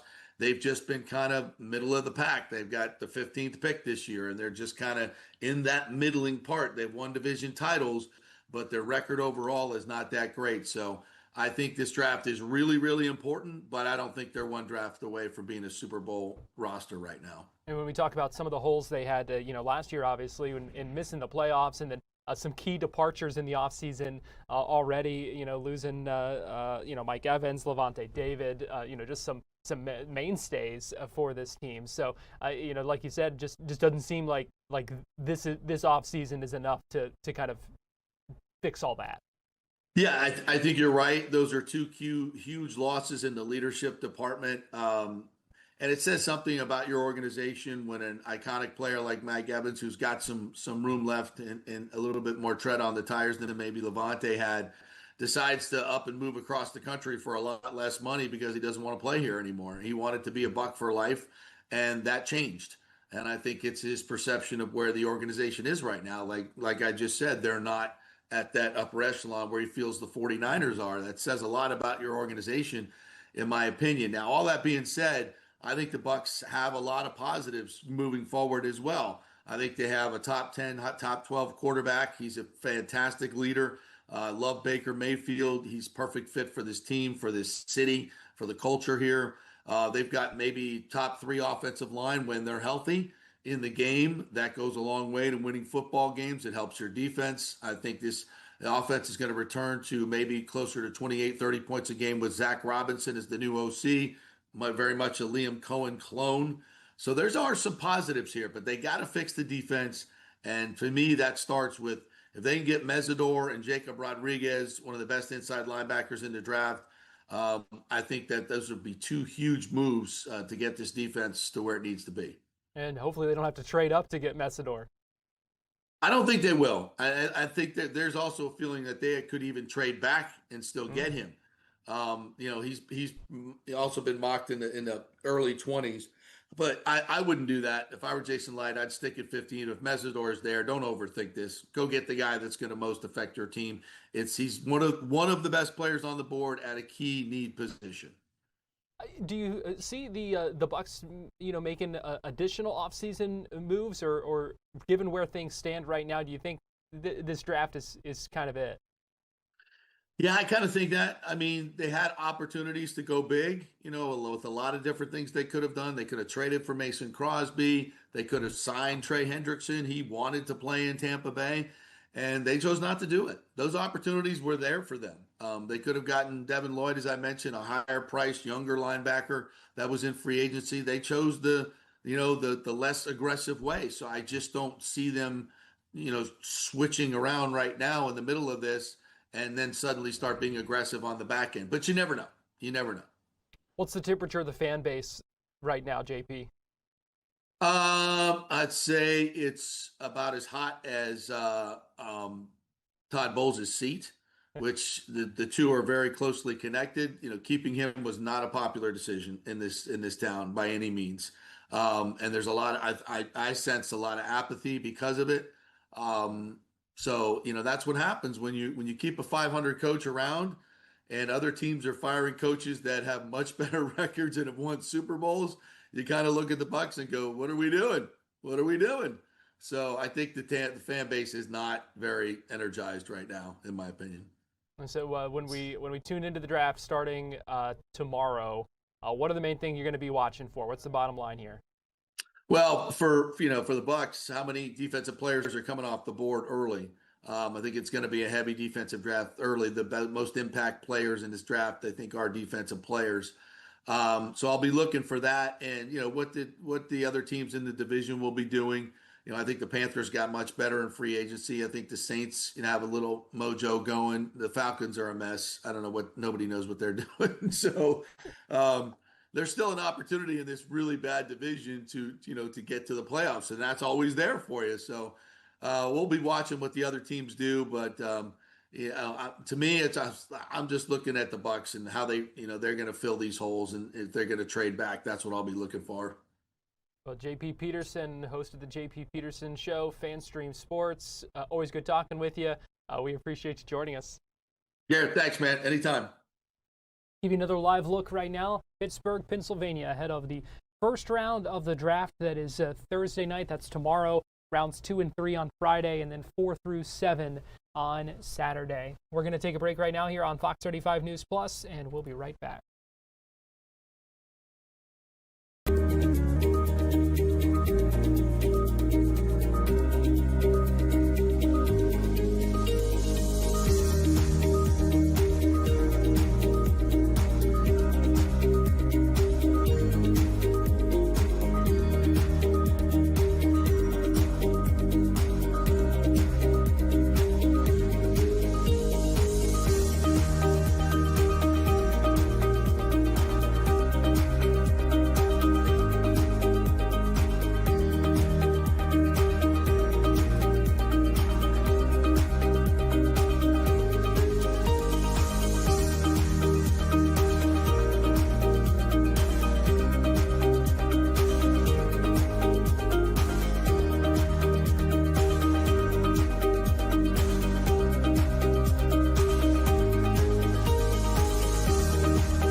We want to know what Earth Day habits you are putting into practice. It is Earth Day, so let us know. Vote in our Earth Day poll here on fox35orlando.com/vote or scan the QR code that you see on your screen. A number of Earth Day events going on.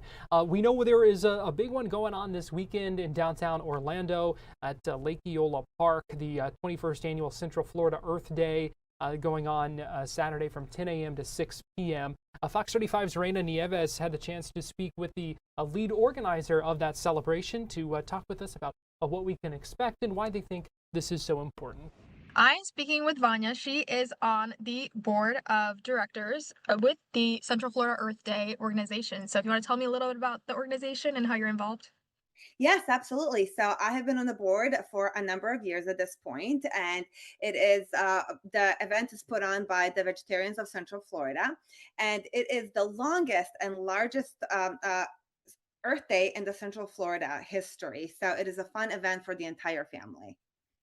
Exciting, and it's your 21st annual event. So tell me how this event has shaped within the 21 years it's been running.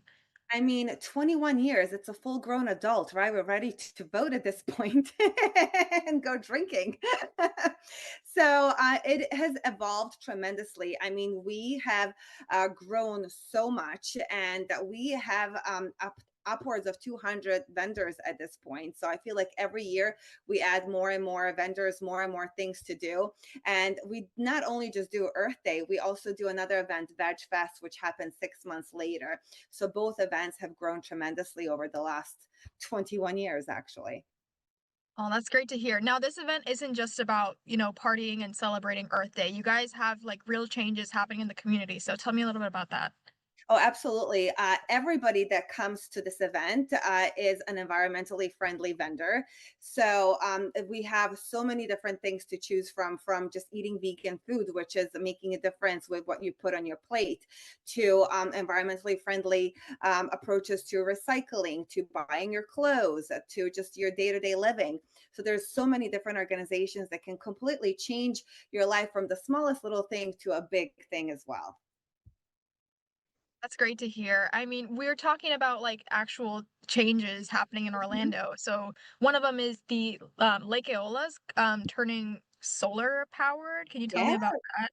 Yes. So I'm not directly involved with that. However, I am so happy to hear what they're doing. So their whole goal was to be 100% renewable energy for everything city related, including the parks, like running the fountain, lights, everything like that. So they're actually on a goal to hit that goal 3 years before they were supposed to. So by the end of 2027, they're going to be 100% renewable energy, and it's with solar power panels that are in the parks themselves, and then from the community as well. And I just think that is so impressive.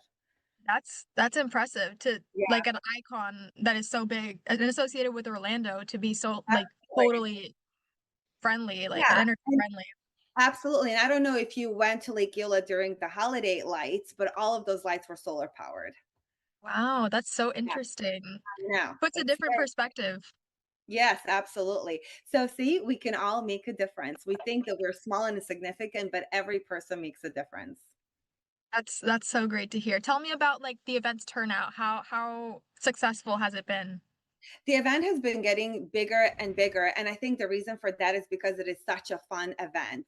There is something for everyone to do. So, from local musicians playing their own personal, unique songs to performers and dancers. There's also an artist corner where you can get personal art and henna and face painting. There's also animal adoption centers. There is a lot of speakers. There is food demos. So, I mean, just the list goes on and on and on. And a lot of people just love even going for raffles because you can win some incredible prizes, including theme park tickets. I mean, it's just, there's so much to do. That's great to hear. What's your favorite part of the event? Well, I'm not only an organizer, but I'm also a participant as well. So I will be dancing. I will be a belly dancer during the entertainment. And I will also be there with my vegan bakery booth. So I will be selling some delicious vegan desserts. So that's my favorite. Sweets. That's exciting. That's really good to hear. Yes. Well, anything else you wanted to share about the event this year? Anything different? Well, I mean, it's a free event for everyone. It's going to be at 512 East Washington Street, and it's from 10 to 6. And I would just recommend bringing the entire family because once you come, you're not going to want to leave because it's just going to be so much fun. That's great. Well, thank you so much, Vanya, for speaking with me today. Thank you for having me. I appreciate you. Give you a live look right now at Lake Eola in downtown Orlando. Some folks out on the swan boats. Good day to be out there, not too hot. But yeah, that event coming up this weekend. So you can we gave you all the details, everything you need to know about that. Happy Earth Day to you. And as we go to break here on Fox 35 News Plus, give you one more chance to vote in this poll. Go to fox35orlando.com/vote or scan the QR code that you see on your screen. And we will be right back with more Fox 35 News Plus after this.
You're watching Fox 35 News Plus, streaming on Fox Local.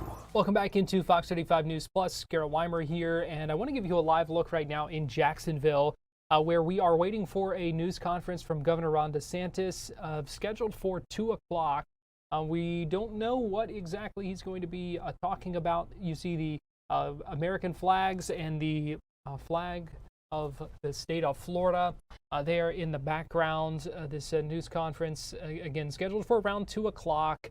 Just a little bit of context here. Like I said, we don't know what he's going to talk about. We do know that there's a special session that is scheduled for next week that is looking to tackle some issues like mid-decade redistricting, that is also looking to tackle a couple of other issues that were kind of left over from the regular session that happened over the winter in Tallahassee. A couple of those issues being the AI Bill of Rights and also a medical freedom bill that they kind of ran out of time on as well. So Governor DeSantis has not yet released any maps for the redistricting push that state legislators have said they've kind of been waiting on to see the governor's proposal and whether he releases any maps for proposed districts and redistricting. So there's a chance that could be a part of what is discussed today. Again, we don't have any indication of what he's going to discuss. We should note when it comes to redistricting that a special session next week comes on the heels of that election last night in Virginia, where voters narrowly approved new voting maps there that give Democrats an edge.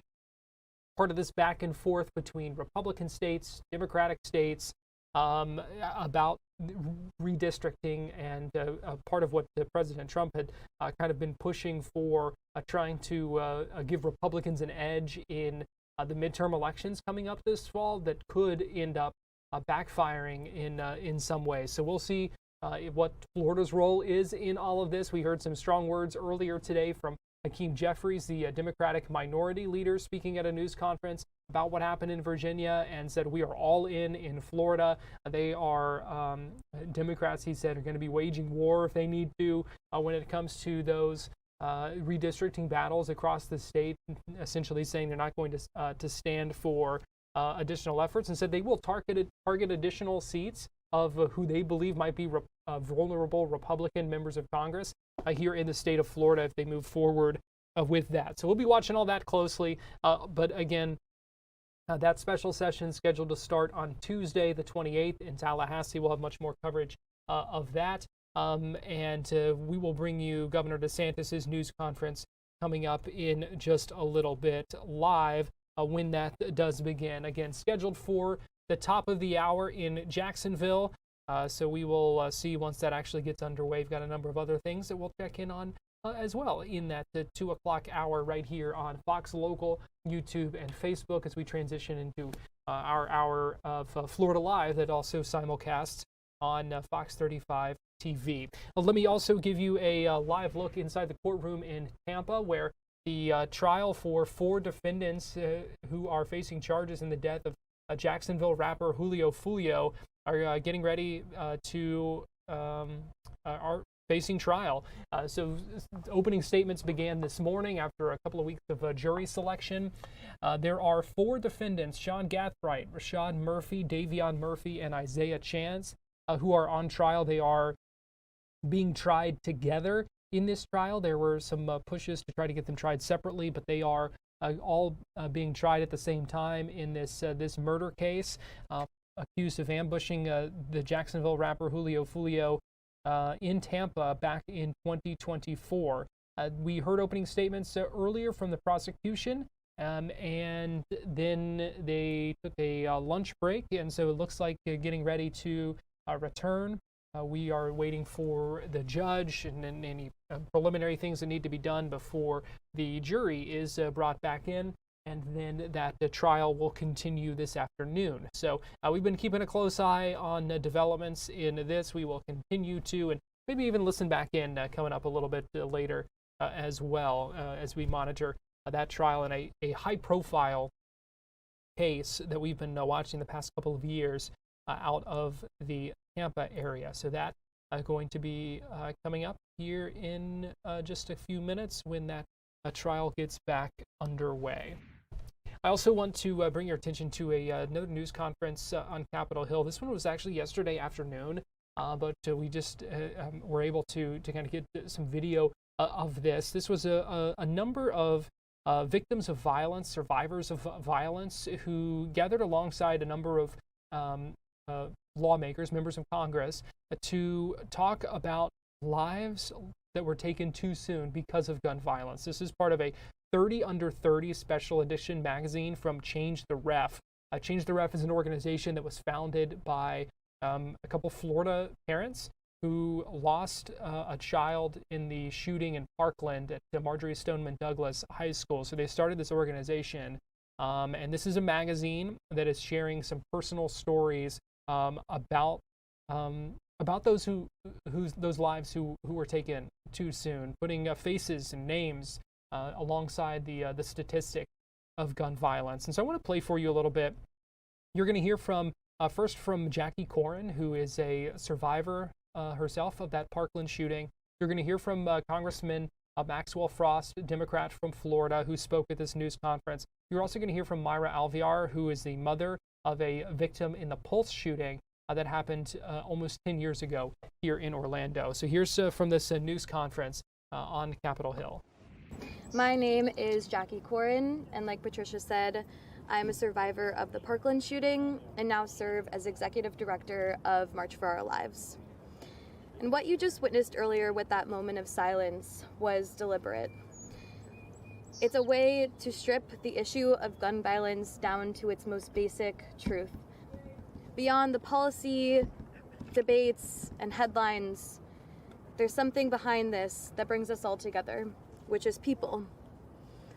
Gun violence in this country is so often narrowed to one single narrative, but it's not just mass shootings, it's domestic violence, like that we saw last week in Virginia with Dr. Serena Fairfax losing her life. It's suicides, it's stray bullets, and it's the daily incidents that rarely get acknowledged. The circumstances may differ with each of these shootings, but the consequence is always the same: the loss of a person.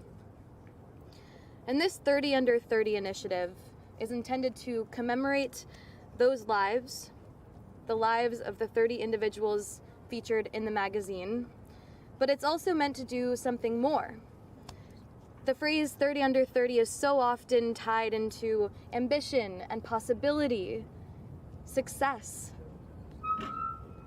But for many of the folks standing behind me, their children will never be on a 30 Under 30 list because they lost their life way too soon. These are 30 young people who never got to grow into their ambitions, never got to change their communities, never got to live their full lives.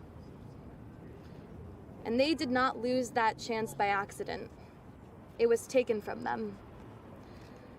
We are on the steps of the Capitol today because this is where responsibility actually lives. The policies that shape access, prevention, gun industry accountability, they're all shaped by people who work in the buildings that surround us. And as these magazines are distributed to congressional offices today, the expectation is not symbolic acknowledgement like we always receive. We're very familiar with that. But it's some substantive engagement. This is a moment to recognize the consistency of the problem, the clarity of its drivers, and the obligation to respond accordingly. Thank you.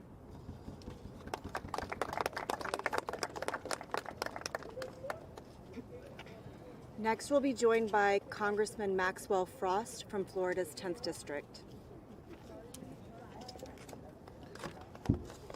Good afternoon. I'm Congressman Maxwell Alejandro Frost. I proudly represent Florida's 10th Congressional District. And I just want to start by thanking Change the Ref, March for Our Lives, and the important and amazing organizations that are with us today and the ones that aren't here today as we go forth into National Youth Violence Prevention Week. And of course, this comes on the heel of yet another mass shooting this weekend in Louisiana. in the hometown of the Speaker of the House. Another community shattered. And once again, we're left asking how many more lives? Because in America, this cycle has become normalized to so many people, but it is anything but normal. And we're here because we refuse to normalize the mass slaughter of our children, of teens, of moms, of dads, of our families in our streets, in our synagogues, in our churches, in our mosques, in our grocery stores, in our schools, on our blocks, and in our homes. I got involved in politics because I didn't want to get shot in school. It was the Sandy Hook shooting that pushed me into action, and it is the reason I stand before you today as a member of the United States Congress. I was proud to fight with the people behind me to achieve the first ever Office of Gun Violence Prevention. I was proud to fight with the people behind me as an activist and organizer when I worked at March for Our Lives to pass the Bipartisan Safer Communities Act. Both of these actions showed us that this stuff works. That if we want to end gun violence, it's more than just statements and tweets and posts and tears, but there's actual tangible things we can do to save lives. And if we refuse to do it, or even worse, if your whole purpose for being in office is to undo what we've done, I can't come to any other conclusion than you are okay, or maybe you want more people to die in this country. I remember being in a hearing and I was criticized by my Republican colleagues because they were talking all about being pro-life, and I brought up the fact that it doesn't seem very pro-life to me that they're okay with kids being shot in schools, people being shot on the blocks. It offended them so much they moved to have my words taken down, but all I was doing was telling the truth. This cycle, since I was 15 years old, I've been a part of this movement, and the times where people actually care about what we have to say and what we're doing, the only times when people are donating and want to be involved, is directly correlated to somebody dying or a lot of people dying. It's horrible. And I'm proud of this 30 Under 30 campaign because what it seeks to do is use art and literature and stories to not just as a reminder, not just as a challenge, but as a demand. That we demand to live in a country where we don't have to fear being shot down in the middle of the street. I'm also proud, a lot of people ask me, how can you do this work in this time? And I always turn to the families, and especially the mothers and fathers who have lost their children. They've inspired me, the mothers and the fathers of this movement. They've inspired me since I was a teenager. You know, when a child loses their parents, they become an orphan. When a spouse loses a spouse, they become a widow. But there is no word in the English language to describe a parent who loses a child, because it is that unnatural. And so we're here to say enough is enough. We're here to say we're going to continue to fight for a country free of gun violence because we believe it can happen and because we have proven that the things we're fighting for can work. And these stories lead the way. These stories ground us every step of the way. And I'll be a part of this movement until we end gun violence forever. Thank you so much.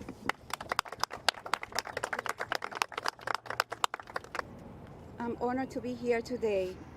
Amanda was more than a victim. She was my daughter. She was full of life, love, compassion. She had a big heart. She made everyone feel happy, like they belong, like family. She had dreams of working in the medical field, helping others. She wanted to find the cure of osteosarcoma, the cancer that took her brother, Nelson, her younger brother. She also wanted to bring life into this world by being a midwife. Amanda was only 25 years old when she was taken from us. Our family lost a future. We lost birthdays, graduation, milestones, and memories we will never get back. Amanda's story is not just about tragedy. It's about the life she lived and the love she gave. There are too many families like mine, and sadly, this keeps happening. It just happened a few days back in Louisiana. We cannot accept this as the normal. I know many in America don't accept this neither. She is in the special edition of 30 Under 30 magazine because we are honoring her life and dreams that were cut short by gun violence. And we're here in Washington, D.C. with other 29 stories like mine. This trip matters because families like mine deserve to be heard, where decisions are made, where changes can happen. We can lose hope. Gun violence is now the leading cause of deaths for children and teens in the United States. Every day, about 12 to 13 children are killed by guns in this country, more than automobile accidents. They are not just numbers. They are lives, families, and stolen futures. We need common sense solutions to protect our children and prevent more families from going through this pain. Change is possible, but only if leaders listen and act. Change can happen with community involvement. It's super important to help to advocate, because you never know when it will happen to someone close to you. I speak out because Amanda can't. Keeping her memory alive means fighting for a safer future. I don't want another mother and other families to go through this pain. I want American youth to be able to enjoy their life freely without worries going into a classroom, doing drills. No parent has to bury their child because of a gun. No more children harm. Amanda's life mattered. Her story deserves to be remembered and should inspire change as the same as the 29 other lives lost. Thank you. Emotional testimony from folks at that news conference talking about their loved ones lost too soon. Meanwhile, let me get you to Tampa for a few minutes here, and let's listen in as the one of the defense attorneys is now giving an opening statement in this trial of 4 defendants facing charges in connection with the death of rapper Julio Fulio in Tampa. Let's go ahead and listen in live. On the phone, not his phone, on what they believe Alicia Andrews' phone, talking to what they believe Sean Gathright. Look for the state to be able to prove what is the contents of that phone call. I submit they will not be able to prove what was said in that phone call, and definitely not be able to prove that phone call had anything to do with the murder. They want you to assume it did. They want you to say it probably did, but that's not beyond a reasonable doubt. I would also submit that that's the only time that he's seen with Alicia's phone. And that will be stacked on the inference that he had knowledge. Doing something stacked on the inference that he had knowledge. And you can't stack inferences. You also were shown that Isaiah didn't get to the crime scene, allegedly, until, we know for a fact, till after the shooter's car was already there. They were there first and he was there. We also know, as Mr. Harmon pointed out, the shooter's car was watching Mr. Jones leave Truth 18. So they knew when he left. Mr. Harmon also showed that Isaiah was driving at Teasers. That's the only time he's seen driving that silver Cruise. Just like that's the only time he's seen on the phone, on Alicia's phone. Yet Mr. Harmon continued to say through his opening, here's Isaiah texting from her phone. Here's Isaiah texting from her phone. Here's Isaiah sending this from their phone. There's no proof of that. I asked you to look for proof that Isaiah ever used her phone more than once. We have the one time on camera. They need to prove the other times. You cannot just assume every time her phone is used, Isaiah's the one using it. Without proof. I submit there will be none. Just like you cannot prove, you cannot assume. So that's hearing, or trial rather, continuing in Tampa right now. Meanwhile, let me get you to Jacksonville because this is rare. Governor Ron DeSantis starting this news conference there 5 minutes early. How about that? Let's go ahead and listen in as he speaks right now and gets ready to sign some bills on carbon taxes and DEI in local government. So let's go ahead and listen in. For a long time, kind of growing out of the ideology of the last 5 or 6 years that we fought more successfully than anybody in the state of Florida. We are, after all, the state where woke goes to die, but they have tried to do things like ESG, which is commandeer private businesses to impose really radical climate agenda. How would that be working out right now with all the stuff we see going on in the world? We also had attempts to do indoctrination or further indoctrination in K-12, which we stopped, as well as higher education with our colleges and universities. We were the first state to eliminate DEI in our public universities, and that started a massive trend. Now everybody's doing it. We also did the same for our K-12 education, and people have been following that as well. We're number one in higher education and have been for a number of years, and part of, I think, the reason is because we are focusing on education. You know, even Yale did a report where they put it out, they commissioned it, and the report basically validated everything we've been saying about problems with higher education. They were pursuing partisanship, trying to impose ideology and narrative, not promoting merit, and all the things that, if you've been listening to what we've been doing in Florida, we've been saying for years. They did a report on themselves and acknowledged that those were all major shortcomings and that they needed to reform. And so that just came out recently, which I was surprised to see, but actually very good to see. We banned local governments from defunding police, and there was a movement to do that, as many of you remember, 5 or 6 years ago. We nipped that in the bud. We were the first state to eliminate ESG in our state pension funds. We even took money from some of the ESG firms like BlackRock because we didn't want to be part of a political agenda. We've also banned a central bank digital currency in the state of Florida. What they want to do is they want to have a central bank digital currency, which means everything you do will be tracked.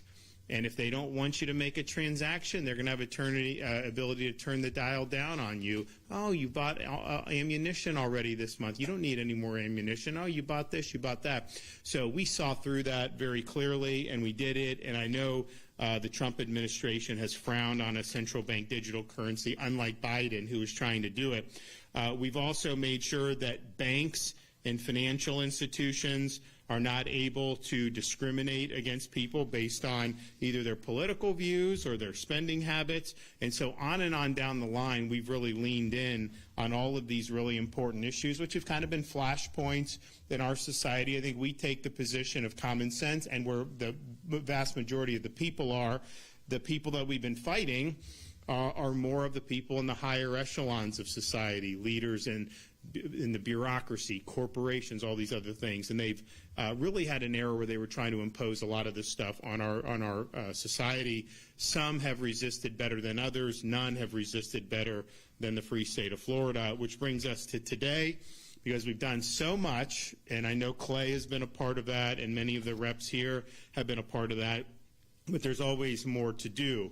And so, yes, we have been the first to eliminate DEI in our public universities. We did the K-12. We've done the state agencies. But you have local governments that were spending a lot of money on these initiatives, which basically are discriminatory. And so Senate Bill 1134.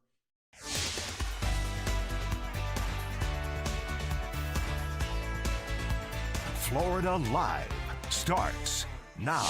Welcome into Florida Live. If you're just joining us on Fox 35 TV, we are listening into Governor Ron DeSantis, who started this 2 o'clock news conference about 5 minutes early, speaking live right now in Jacksonville. And we also expect him to sign a couple of bills, one that would stop carbon taxes, the other one that bans DEI spending by local governments. So he's just now getting ready, getting into the part where he's kind of talking about some of those efforts. So let's go ahead and listen in live as the governor speaks in Jacksonville right now. I'm glad they were able to put the... So he's just now getting ready, getting into the part where he's kind of talking about some of those efforts. So let's go ahead and listen in live as the governor speaks in Jacksonville right now. I'm glad they were able to put the kibosh on that, and they made sure that this is enforceable. So if you violate these prohibitions, you will be subject to removal from office. And what I found in this business is when people know there's accountability, they're much more apt to toe the line and do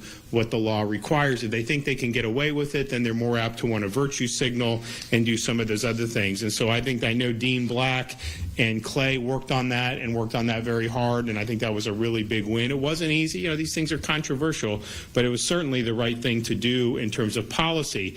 I'm also going to sign House Bill 1270. 17, which protects our economy and energy security by blocking costly and burdensome net zero mandates, including carbon taxes, from being imposed by our state and local entities. While we have been in compliance with that, and we did really strong energy legislation a few years ago, we see some of the things that are still being done in local governments, including City of St. Pete spending $300,000 on consulting service for a sustainability action plan. Broward, obviously, usual suspect, created problems, and they funded a lot of these different things. So it's like, okay, we're just going to stop the madness here, and that's what this bill does. It safeguards Floridians by prohibiting all levels of government from adopting or enforcing these radical climate policies, prevents the use of procurement or purchasing preferences to advance the Green New Deal, prohibits the use of taxpayer funds to pay dues, memberships, fees, or contributions to NGOs and trade associations that are aligned with the radical policies, prevents the institution of any tax, fee, penalty, or carbon offset to consumers or to businesses. And I think that that's really important. First of all, gas has gone up. Do we want it to go up even more? We want it to go down. You have these radical policies. Your energy costs do go up as a result of doing that. So I think it's really good that they were able to do this. It's going to make a difference. And again, it shows that Florida is leading the way. And so we were monitoring this during the legislative session. We knew that it wasn't going to be easy to get either of these things done, but I think with the help of our legislators who are here today, they did get it done. So with that, you'll hear from one of the main guys responsible for this to start, Senator Clay Yarborough. Come on up.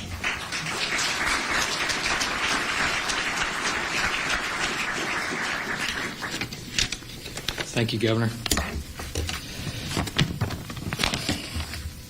Good afternoon. Governor, I wanted to say thank you again for your early endorsement of this necessary policy. You have led on so many issues in our state for the time that you've been governor, and thank you. This is certainly no exception, and it is much appreciated that you endorsed the policy early on. I also want to acknowledge Senate President Ben Albritton and my Senate colleagues for their very strong support of this sensible legislation. And then, of course, as the governor mentioned, Representative Black, who championed this in the House. And then we also had strong support from Representative Michael and Representative Jocks as well.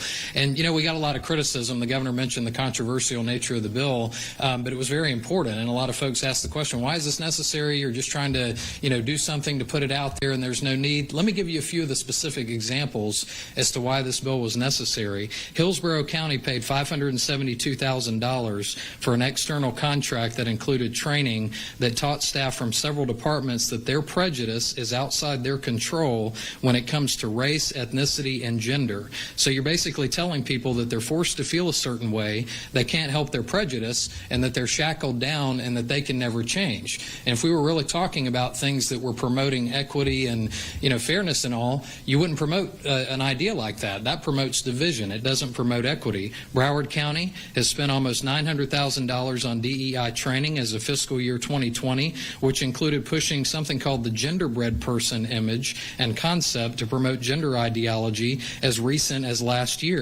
And also for the $2.8 million in annual cultural spending in Broward, the county's grants manual indicates that cultural grants are awarded on the basis of DEI criteria and that the county makes intentional effort to give money to DEI-oriented programs. Alachua County held a multi-day training program with an aggressive effort indicating that traits such as objectivity, sense of urgency, professional credentials, being on time, and making progress are negative characteristics specifically ascribed to white culture. It just doesn't make any sense. The city of Gainesville mandated training for fleet management in which staff, you'll love this one, in which staff were required to share their gender, race, ethnicity, sexual orientation, disability status, if that's even legal, and even their body size identities.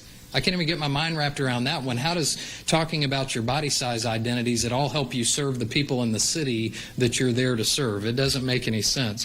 And the city staff actually pushed back on any employees that did not want to participate and said that it was basically a condition of employment, and they said you're not going to push back, and they basically drove fear of termination as being something to make that happen. And then to make matters worse, the city of Gainesville included what they called a wheel of power and privilege that offensively suggested that Caucasian individuals are always slim, able-bodied, rich, and have little to no mental health concerns, while unbelievably putting forward the notion that all other groups are lacking in abilities, poor, large in body size, have disabilities, and may not have much education.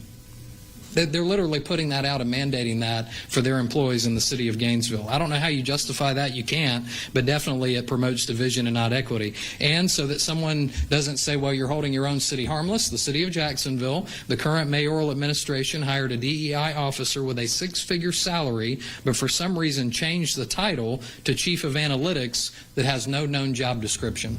So as an important note, the way the bill is written, even if a job title is changed, local officials can still be held accountable for the activities taking place.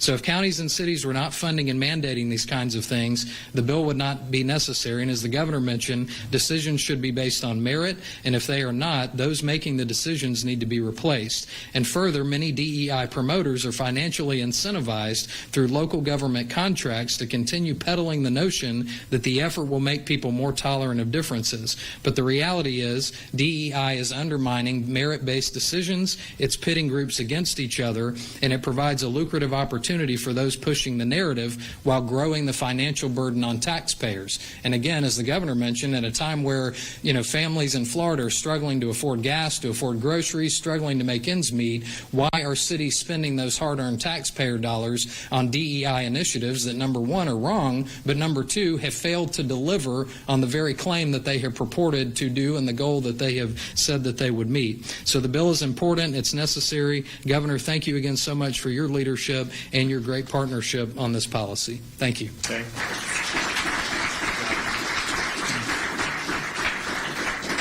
Well, that was great justification for why the legislation was necessary, and Clay's been involved in a lot of really important issues that we've been doing. He's done a really good job for the people of Jacksonville, so you guys should be.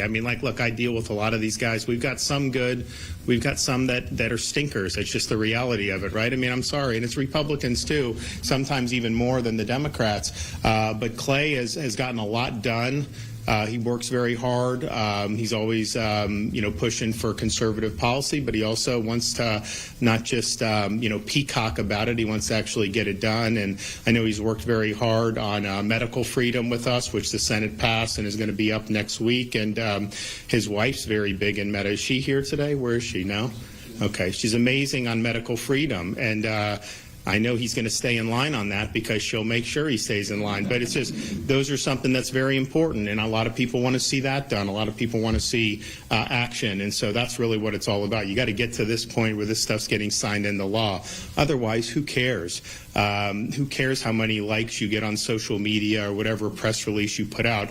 And that's kind of the problem. Like, a lot of people think that's the end all. No, the end all is to actually get it done and have policies that are going to make the lives of the people you represent better. Clay's done a great job on that, and so I appreciate it. Okay, now talking about our anti-carbon tax and other legislation from Pinellas County, Representative Bernie Jacks. As this news conference continues live right now in Jacksonville, we're going to step aside, take a quick break right now here on Florida Live. But when we come back, we'll get you right back to this news conference in Jacksonville. So keep it here on Fox Local, YouTube, Facebook, and Fox 35. And we'll be right back in a couple of minutes.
Welcome back into Florida Live. I want to get you back to this news conference in Jacksonville. This is State Representative Bernie Jacks speaking now about one of the bills that Governor DeSantis is going to sign here in just a couple of minutes. One of them blocking carbon taxes. The other one is a controversial ban on local government DEI spending.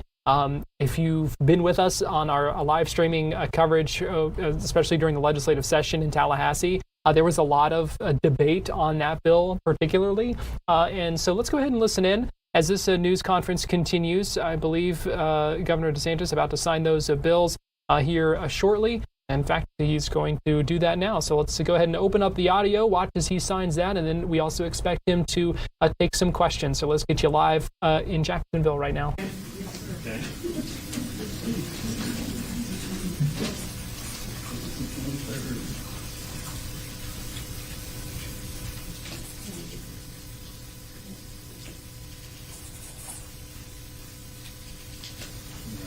That's the DEI, local government.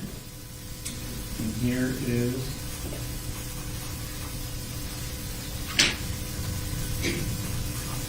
stopping the carbon taxes and all this stuff. All right, there you go. There you go. Thank you. There you go. Thank you. There you go. Thank you. There you go. Anyone else?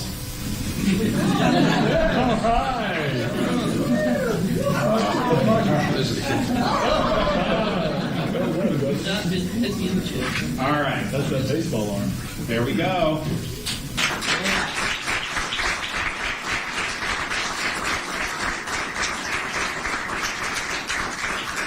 All right, good job. Thank you, Governor. Okay, thank you. Appreciate it. Thank you, Governor. We appreciate you. So I just want to make a couple other comments that not necessarily related to this. One, I think people know we've had a lack of rain in Florida over the past many months. We usually have a dry season in the winter and spring, but it's been a lot drier than usual. So a lot of the places bone dry, and it has caused the outbreak or facilitated the outbreak of a lot of these fires. And so we declared a state of emergency on that. We've been having our Division of Emergency Management work with Florida's Division of Forestry Service, which is under the Florida Department of Agriculture and Consumer Services, Commissioner Simpson. They've all been working very hard on this to mitigate this stuff. This has been a by far the most active season that we've had, certainly in recent memory. And I just want to, one, commend everybody who's been involved in that because they've been doing a really good job. It's a difficult situation. And two, just to highlight that we stand ready to provide more support for the Department of Agriculture as they request it from our Division of Emergency Management, because we know that this is important. And, you know, as much as I like the sunshine and be able to go out and do all this stuff, we kind of could use a little bit of rain here coming up in the next days and weeks, and hopefully we'll be able to do that. Now, they do say that when you have droughts, that the hurricane seasons tend to be less active. I don't know if that's true. I don't know if that's an old wives' tale. I don't know if there's data to back it up, but people do say that. And so I guess, you know, we shall see what that means for this season coming up. So, but thanks to everyone that's been involved in that. I know there's a lot more ahead that's coming. The state's dry. We're not getting the rain we need or that we usually get. And so we're going to have to continue to do battle with these wildfires. The other thing I'll say is, you know, I heard this guy Jeffries popping off in Washington about Florida. He wants to be Speaker of the House, and he's kind of like, you know, more liberal than Pelosi and all this other stuff from New York City. I just want to know, I just say, oh, Florida, we're going to go after Florida. Please be my guest. I will pay for you to come down to Florida and campaign. I'll put you up in the Florida governor's mansion. We'll take you fishing. We'll do all this stuff. There's nothing that could be better for Republicans in Florida than to see Hakeem Jeffries, everywhere around this state. Voters will not like what they see. They will not want that type of ideology. And so the door is open. The invitation's out there. I don't think there'd be anything better for the Republican Party of Florida but to have Jeffries there. Now, I kind of feel bad for the guy because he's as left as they come. He's always going left. And yet the far left hates him. You know, they call him a dollar store Obama. They call him AIPAC Shakur, all these different derogatory names that they do. And so he's tried to ingratiate himself with there, but they're just not drinking the Kool-Aid, and so they give him a hard time. So I kind of feel bad for that. But please be my guest to come down in Florida. We would love to have you. Any questions back there? Yes. You've been talking about property tax reform. It didn't happen in the regular legislative session. The House had some ideas moved forward. Senate did move those ideas forward.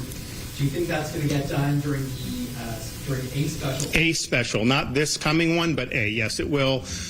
We've been working with legislators on this. Obviously, I have a role in terms of being governor and talking to the public about it. But I don't have any authority to put it on the ballot. It's got to go through both houses of the legislature. You need 60% of each house. And I know the House took up some stuff, and I've given them credit for doing that. The Senate, it wasn't that they're dragging their feet. They've just been working with us to get something that people will find meaningful on the ballot. But you got to get the votes to do it, and you got to make sure that you have all that lined up. That's just the first step. Then, obviously, the voters have to vote on it in November to be able to do it. We never anticipated this being done during the regular session. You didn't hear me pushing for it during the regular session. And people say, well, just do it now. It's going to go on the ballot in November. If I could do it on a ballot in May, I would do it. But that's not the way it works. We don't have the votes to be able to do a special election on this.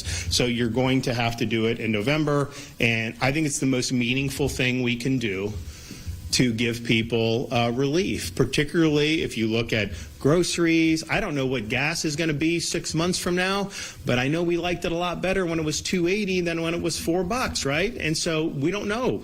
That's something that's beyond the control of the state government, what the groceries are, that's part of a national, even an international economy when you start talking about things like oil prices. The one thing Floridians control through their constitution and through this process is the tax. And so, you know, if you want to have exemption from that tax for your homestead, you're going to have an opportunity to do that. And I'm confident that that it'll be something that people find meaningful. But so not next week. They obviously got to do the budget. I know I think they're working on it. It should have been done, obviously, the middle of March. It's still not done. So they got to do that. We also put in the call things that I think are very important. One is the medical freedom. You know, all the things I did to protect you guys from COVID, the mandates, none of that has been made permanent in law. They made it temporary. We need to make that permanent because when I'm not around, you guys need to be protected against this stuff coming back. And I will tell you, you get into these situations, you need to have statutory protections. It also provides huge support for parents, provides all kinds of ways to make the medical system more transparent. You know, for example, not having incentives, financial incentives for doctors to prescribe things for babies like hepatitis vaccine. I mean, that's a parent's decision. And if that's the right decision that you want to do, you have every right to do it. But you shouldn't be financially incentivizing practitioners to try to get this going. And so it was very thoughtful what the Senate did. And I don't think there's anywhere else in the country that's handled it with that. They passed it in the regular session. The Florida House passed something similar, in some respects even more ambitious, the previous year. They didn't get around to doing it this time. Well, now they have an opportunity to do it. And I know that, you know, if I were Bernie or Cayenne or Dean, I would want to be able to tell the voters we delivered on this. I think it's really important. I think people are going to be watching. You know, do you give a damn about your constituents or not?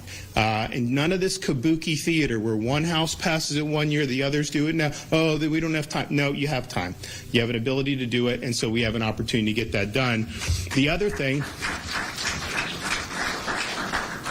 thing that we put on, in addition to the reapportionment, is the Artificial Intelligence Bill of Rights, which the Senate passed. Very, very thoughtful legislation but basically what it's doing is it's protecting you as a Floridian against the misappropriation of your name, image, and likeness by big tech companies using artificial intelligence. It protects children and parents from the ravages of this. I mean, we see ChatGPT, what they did with this FSU shooting. You've seen what they've done with these teenagers, these chat bots. This is totally out of control, and these are very common sense things to be able to protect the people of this state. They also shouldn't be able to take your intellectual property. They shouldn't be able to steal your data without your consent, and I think they should compensate you. They make a fortune off taking your data. You should be able to get some of that money. So this is a really, really common sense thing.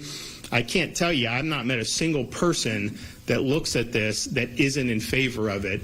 Some people say, oh, well, you're doing this. And then when they find out what it is, like, oh, yeah, that makes sense. I will tell you, these big tech companies are the wealthiest, most powerful companies in the history of the world. You look at their market cap, they're $4 trillion, $5 trillion companies, the Magnificent Seven. A lot of the people that are involved in those companies are giddy that AI is going to take over the world, they say. Not in this state, it's not. We are not going to let AI displace our primary roles as citizens and as human beings. And you got to have a framework so that this is channeled in a way that's going to enhance the human experience, not supplant it. And we've been very clear on that, and I know the Senate passed it overwhelmingly. It was not something that the House believed required their attention in the regular session. I don't think that works with voters. I think voters are going to look and say, why are you siding with big tech against the people of this state, particularly on these things that are very common sense? Now, we were able to get past, and I'm going to sign soon, a bill preventing any increase in utility rates because of some of these data centers. Now, there hasn't been a hyperscale center constructed in Florida.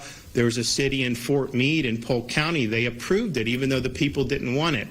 And they don't have the authority to do a water permit or any of these other things. So they went ahead of this, and they haven't talked to the Water Management District, which I don't think is going to issue a permit.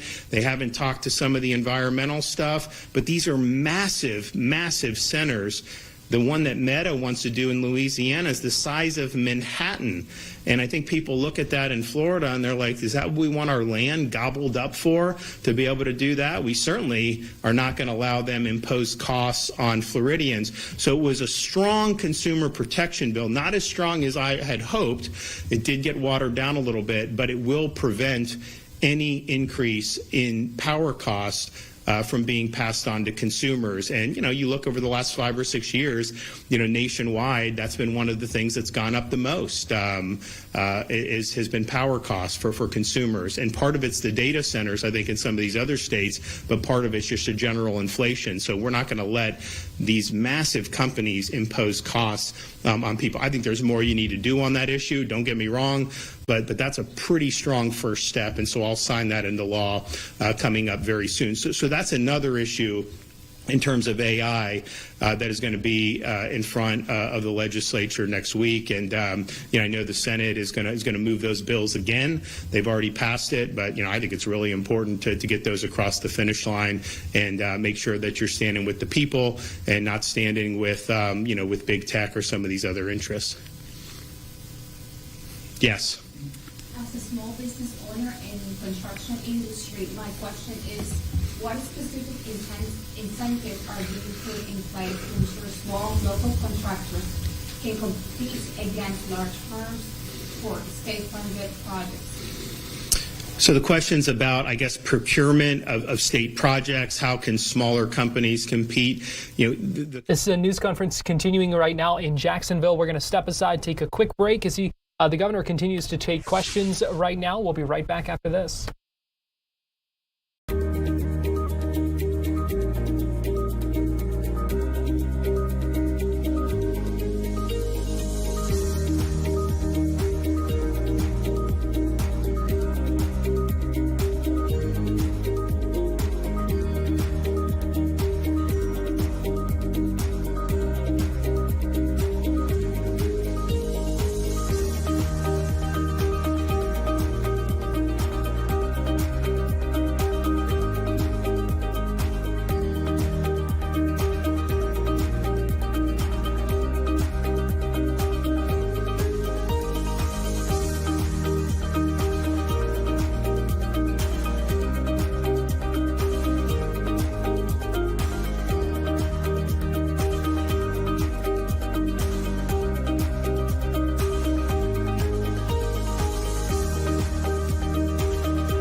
Welcome back into Florida Live. Governor DeSantis continuing to take some questions live right now in Jacksonville. Let's go ahead and listen back in. And not try to divvy them up into various different groups. I think a lot of people don't like being lumped into groups. They want to be treated as an individual.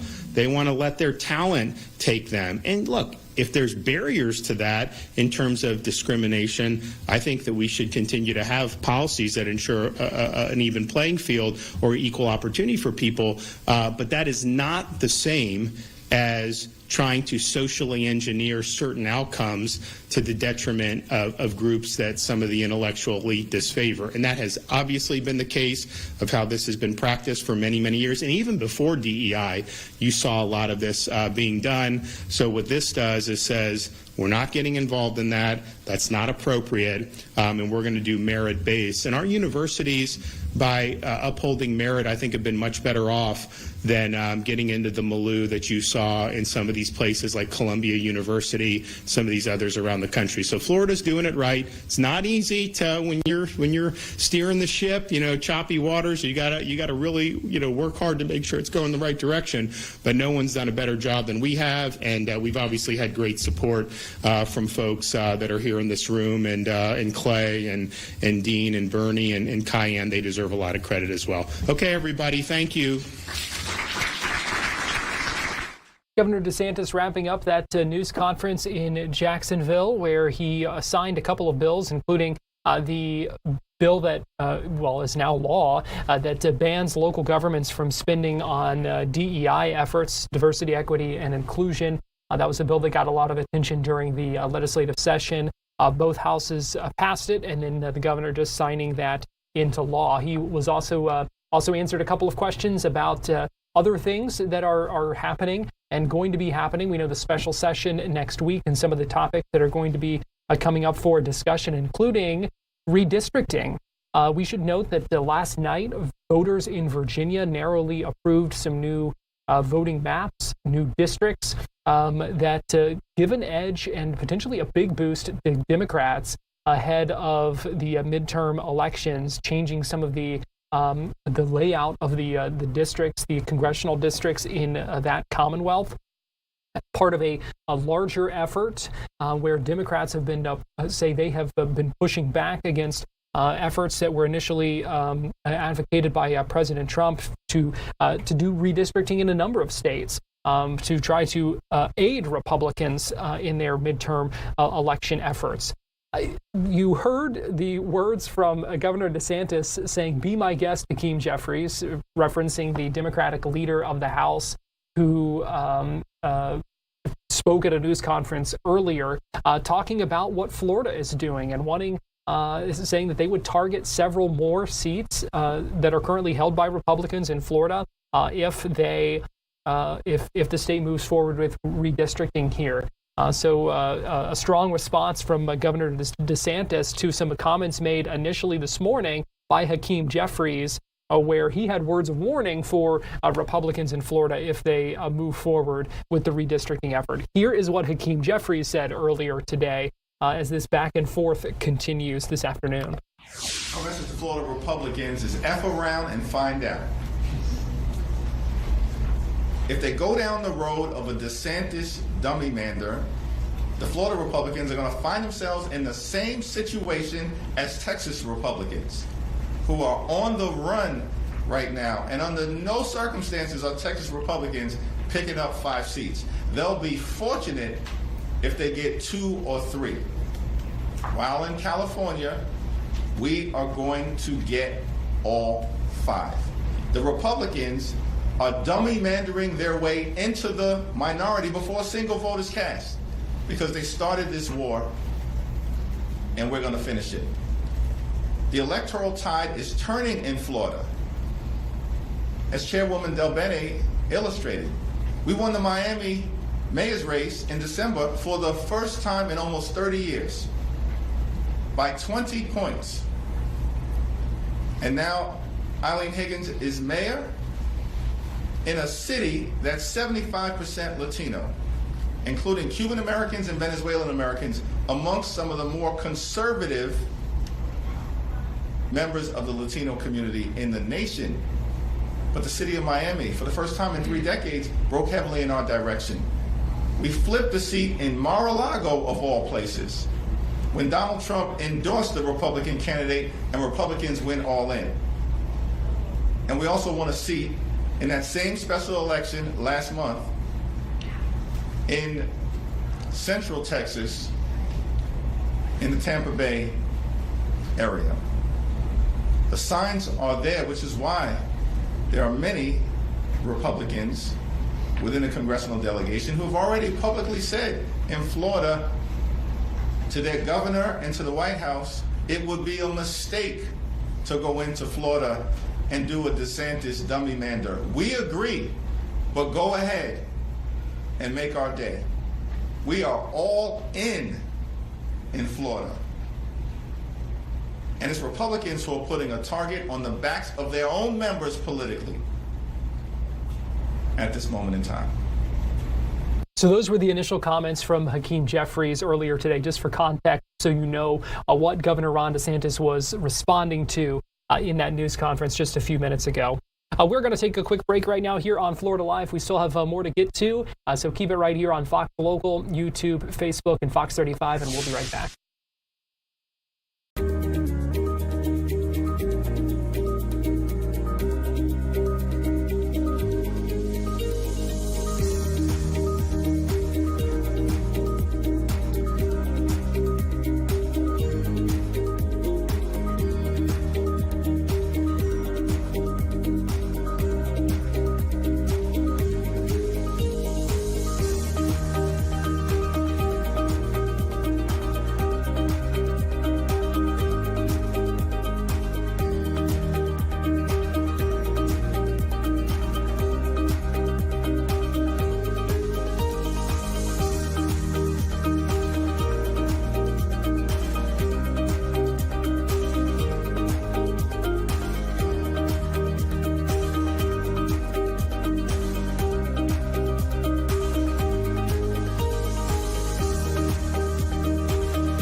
Welcome back into Florida Live. I'm Garrett Weimer, and thanks for joining us on this Wednesday afternoon, live on Fox Local, YouTube, Facebook, and Fox 35 TV. It's time now for our Tampa Connection, where we take a look at some of the big stories in the Bay Area. For that, we're going to go to Fox 13 Tampa Bay and senior content producer Nancy Gay, who's joining us live from the Fox 13 newsroom. Nancy, good afternoon. Good afternoon, Garrett. Well, the University of South Florida Police Department, along with the Hillsborough County Sheriff's Office, are looking for 2 graduate students who were reported missing last Thursday. They're looking specifically for 27-year-old Zamil Limon as well as 27-year-old Nahida Bristi. Both of them are doctoral students at the University of South Florida. Limon, who is studying geography, environmental science, and policy, was last seen on April 16th at his home on Avalon Heights Boulevard. This is right across from the university. Now, Bristy, she is a chemical engineering student who was last seen the same morning at the university's NES building on the Tampa campus. Now, police do believe that the pair is together. Their families grew concerned after not being able to reach them, and as I mentioned, they were both reported missing last Thursday. Investigators say that both students' phones have been turned off and that it is highly uncharacteristic of them to miss class or to lose contact. Police have confirmed that the students are not being held by immigration officials, dismissing a concern initially raised by their families. Now, while investigators say there is no current evidence of foul play, they have exhausted initial leads and they are now turning to the public for help. Lamon's family in Bangladesh says he is a responsible student who is focused on his research and he had plans to visit his home in Bangladesh in July. Now, both students have been entered into the national database for missing people, and anybody with any information on their whereabouts is asked to contact the University of South Florida Police Department at 813-974-2628. Garrett? That is certainly concerning. You can understand the worry from their families after going several days without hearing from them. That is certainly concerning. So it sounds like a lot of questions still kind of up in the air even after they were able to rule a couple of things out.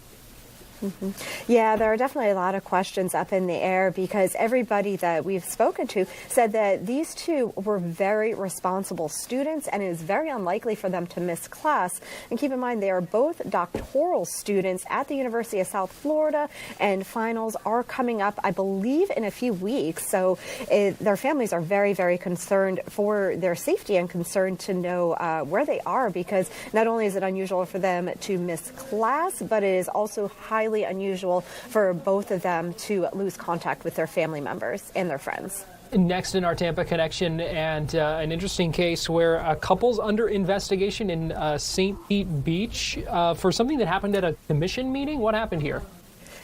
Yeah, so this all started at City Hall back on March 24th, and that's when Ronald Vignault as well as Lauren Montez, they both were very critical about a controversial cell phone tower ordinance that was happening in the city. And during public comment, the couple directed sharp criticism at Commissioner John Maldonado, and they were even questioning his integrity. So Mayor Adrian Petrilla intervened and reminded the residents of the meeting decorum and the rules against personal attacks. Now, 3 weeks later is when this situation escalated. That's when the Pinellas County Sheriff's Office sent deputies to their home. These deputies showed up at the couple's home, and Montez actually recorded part of the encounter, claiming that the visit felt like an attempt at intimidation. She says the deputy specifically questioned her about whether she planned to attend that night's commission meeting. Now, the Pinellas County Sheriff's Office did decline an interview with Fox 13, but they released a statement calling the couple's claims of intimidation false. They added that the results of their investigation will be released within the coming days. And Commissioner Maldonado also declined an on-camera interview, noting that official misconduct and conflict of interest concerns are handled through formal channels. Now, as the couple maintains they are standing up for their constitutional rights, the city is looking ahead to potential changes. Commissioner Maldonado has proposed holding a workshop this summer to discuss creating a new code of conduct for future commission meetings. Garrett? All right, and finally in our Tampa connection, what's going on with the mothballs in St. Pete Beach? That investigators think this is a deliberate act of sabotage? Yes, they do. About a week from now, black skimmer birds are expected to begin nesting on St. Pete Beach, and hundreds, if not thousands, of mothballs have been located on the beach in that specific area. Now, mothballs are meant to be used in an enclosed, tight space, and when they are exposed to air, they release these toxins. And investigators are saying that somebody scattered these mothballs all over the sand. And experts warn that these mothballs should never be used outdoors, particularly in sensitive habitats. And because these black skimmer birds direct on open sand, they are especially vulnerable to this kind of disturbance. Now, volunteers as well as bird stewards spent hours this week cleaning the area to try to protect the wildlife. Advocates are concerned that the chemicals could harm the birds, the broader ecosystem, and even beachgoers. There was also fear that a child could mistake one of these mothballs for candy and put it in their mouth. Now, Lisa Reich, she is the president and CEO of the Coastal Wildlife Advocacy Group. She says the act is deeply troubling as the community works to protect these birds. And local residents have expressed their frustration, labeling the act as both disgusting and ridiculous. A group of local businesses has teamed up to offer a reward for information leading to those who are responsible. Now, the city of St. Pete Beach is currently working with state and environmental partners on an investigation, and anybody with information about who may have scattered these mothballs on the beach is urged to contact the Florida Fish and Wildlife Conservation Commission. Garrett? Well, hopefully no long-term impacts from this. Fox 13 senior content producer Nancy Gay, we appreciate you joining us with our Tampa Connection. Thank you. It is time now for our Florida Live forecast. I've got Fox 35 Storm Team meteorologist Noah Berggren joining me now. Noah, another nice afternoon it is. Out there. The temperatures have just been so pleasant, but we know that's not lasting forever. No, it won't. But a little cloudier today than it was yesterday. Yeah. But a lot lower fire threat today. We don't have those headlines again today. They're still burning up to the north, but not as high of a threat as we had yesterday with the wind, so good news there. Yeah, certainly good to see. What are we looking at out there? Yeah, so a couple of those fires from yesterday are now over 10,000 acres up in North Florida, and you can see on the satellite there's a good deal of clouds out there today. A little bit more moisture up in the higher levels of the atmosphere. This is actually the remnants of what was big thunderstorms out in the west a few days ago. Those clouds are just moving their way on by. So through the rest of the day today, we're talking about temperatures that are going to really be a little bit cooler than what's the average, a good deal of clouds. High rip current threat if you're going to be at Daytona Beach over the next couple of hours through the later afternoon and the evening. Here's a view from pretty Mount Dora. Love this camera. You can see a little bit of water action there, not much wind. Nice, pretty, but look at the cloud. It's pretty gray. Tomorrow, big change will be a lot sunnier. So today we had the clouds. Tomorrow we're back to the sunshine. Temperatures out there right now, only 74 in New Smyrna with the wind off the water. That water is still cool. 80 in the Villages. We talked about this last night. A lot of you have asked, and it's a great question, when does the rainy season start? Well, the first ingredient to get the rainy season to start is the water to be about 80 plus. The fact that there's a 6-degree sea breeze between Orlando and New Smyrna tells you we're nowhere near that, because you wouldn't have the beaches that cool. So we're still a ways away from the actual start of the rainy season. Now, over the next couple of hours, temperatures, I guess maybe you'll get to 80, 81 or so, but I don't really think that'll be much. Now, this is up to our north. There's a lot more sunshine. That'll be the weather for tomorrow. Out there right now in Orlando, it's just 80. It's a view from Lake Eola, and you see from Lake Fairview a couple of those puffy cumulus clouds that are moving on by with temperature there sitting currently at about 80. All right, so heading out for the rest of the afternoon, things are fine. We'll be in the mid-70s again, should be dry. There's the view from Melbourne right now. Things are looking good there as well. Now, we do have several of those fires still burning, and the smoke is getting pushed to the west because of high pressure that we have to the north. Now, the one in Levy County is really major. We've got a couple of fires up in Putnam County over towards St. John's and Duval County up in South Georgia, but really it is kind of interesting how all the big fires are south of our area and north of our area. We're kind of just sandwiched in the middle without, that's fine, not rooting for fires, but it is interesting how the orientation of the fires has set up shop over the last couple of days. Now, Garrett, this morning we did have a lot of people report in smoke being seen and felt in the Gainesville area, because at night the winds, even on a windy day when the winds get to at night, they kind of get a little variable. So the next couple of nights, because some of these fires are multi-thousand acres, some of that smoke is going to be felt and seen and smelled Ocala, Gainesville, over towards Palatka, St. Johns County, Flagler County. The one up in South Georgia is 10,000. There's another one that's 5,000. The one in Levy County is several thousand. Then there's a couple several hundred-acre fires scattered about throughout North Florida as well. So when the winds are going to change direction, even as these things start to get under control, hopefully, do not be surprised if you live north of Orlando, and especially at night and in the mornings as the winds get a little variable, especially in the Gainesville area, you smell smoke and it gets a little bit hazy. We even saw that on 995 earlier this morning. You can kind of see that right now, how the air quality is reduced areas north of Orlando because of all the extreme fires, and those fires are really not going to go anywhere for a little while. So we'll see these highs probably at like 3 o'clock, 4 o'clock. So within the next 15 minutes to an hour, we should be about the highs of the day for today with a good deal of clouds. Now really, the big changes as we go forward for the next couple of days is maybe a pop-up shower Friday afternoon, Garrett. I don't think it's going to be much. We're not looking at anything more than maybe a pop-up shower Friday. So the change Friday into the weekend is that we're going to have a small chance of a pop-up shower each afternoon. Chances are like 20%. So if you see it, consider yourself fortunate. But the other headline heading into next week will be the heat. So we're going to start to get back up into the low to mid-90s.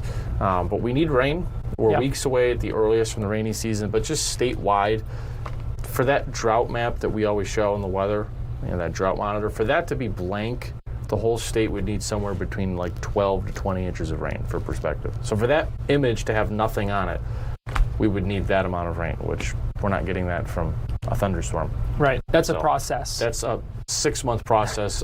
Gosh knows we could get a tropical storm early in the season that does do that. But, we're not going to, this is going to be talked about for months, not days. All right. Fox 35 Storm Team Meteorologist Noah Berggren, we appreciate you joining us. Thank you. We're going to take a quick break right now, and we'll be right back after this.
Give you another live look right now. University of Florida. You can see Ben Hill Griffin Stadium, and you see the O'Connell Center, the O-Dome in the background, home of the Florida Gators basketball team. Welcome back into Florida Live. Garrett Weimer here, and thanks for joining us on this Wednesday afternoon. There's been a lot of speculation swirling about the future of Florida Gators head basketball coach Todd Golden. You may have seen some of these rumors on social media that he could be a potential candidate to replace Steve Kerr at the head of the Golden State Warriors NBA team in California if Kerr decides to leave the team. So Todd Golden did speak with reporters earlier today about the upcoming season, how their roster has come together. And he was also asked about returning to coach the Gators this year. You'll hear his answer. It's the second question where he says, I'm, quote, definitely planning on coaching the Gators. So not a yes, not a no, that he would consider other jobs, but saying right now he is planning on returning to the Gators. You'll hear that. Here's him speaking with reporters just a little bit ago in Gainesville. Throughout, the course of the year, you just enjoy having them, being around them, not realizing or knowing, how long they're going to be part of the program.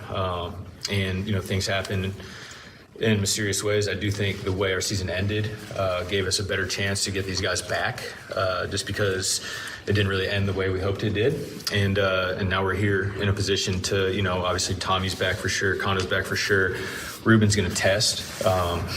But, obviously we want what's best for him, but selfishly we would like him back also, So if we can get all three of these guys, just an incredible foundation going into next year already. And you're back for sure? That's an interesting question, Mark. I'm definitely planning on coaching the Gators. So in this, obviously there are financial incentives now more than ever. But what does it also say? Is it unique, though, still to kind of, I hate to use the word culture you've created to have this kind of buy-in? Because if you go back to the great teams at Florida, whether it's the 14 team or the 04s, Right. There was a lot of that continuity. Yeah, I think it's very similar to, I'll go back to the 04s, like that group, because it's not exactly the same situation, but everything's different now, right? Those guys, Joakim, Al, and Corey specifically, like they sacrificed first round guarantees, money to come back. And their decision was a lot, I don't want to say a lot harder, but there was a lot more on the line because there was no rev share or NIL to fall back on in college, right? So they gave that up for that. Now, obviously with rev share, NIL, these guys have more appealing options coming back to school.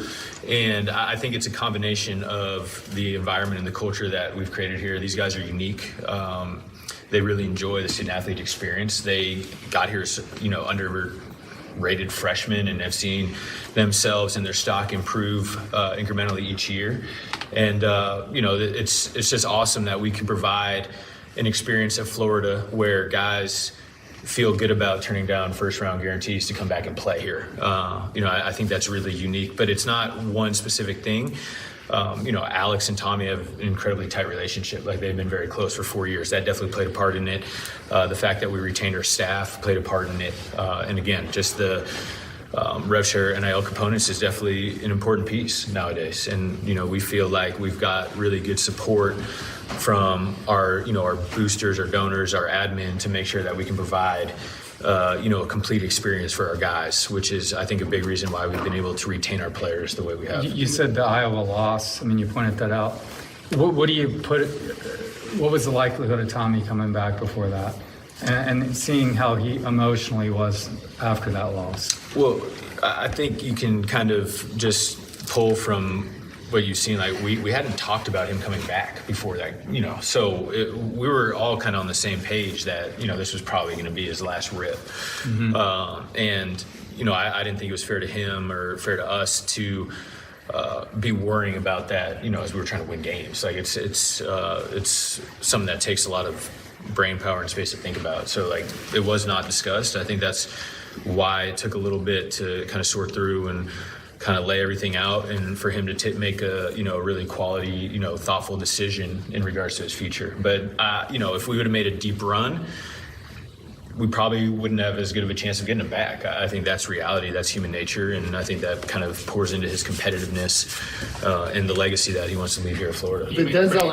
Head coach Todd Golden talking about the roster, how it's come together, some returning players. And I tell you what, with the talent they have coming back, and if Todd Golden stays there and does end up coaching that Florida team next season, they are certainly likely to be the preseason number one. And a lot of high goals for that team, a team that maybe didn't quite live up to what it thought they could have achieved this season, hoping to repeat this year. That didn't end up happening, but again, the sky's the limit for that team if everything falls into place for them next year.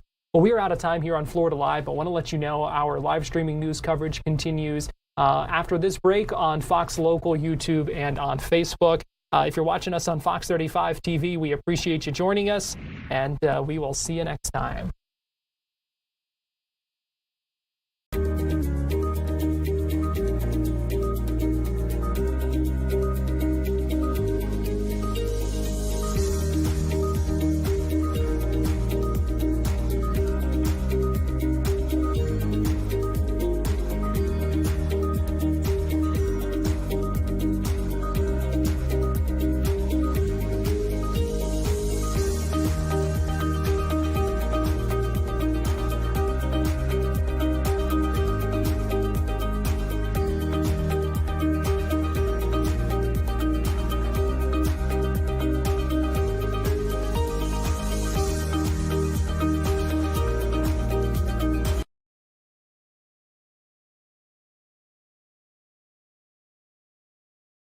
You're watching Fox 35 News Plus, streaming on Fox Local.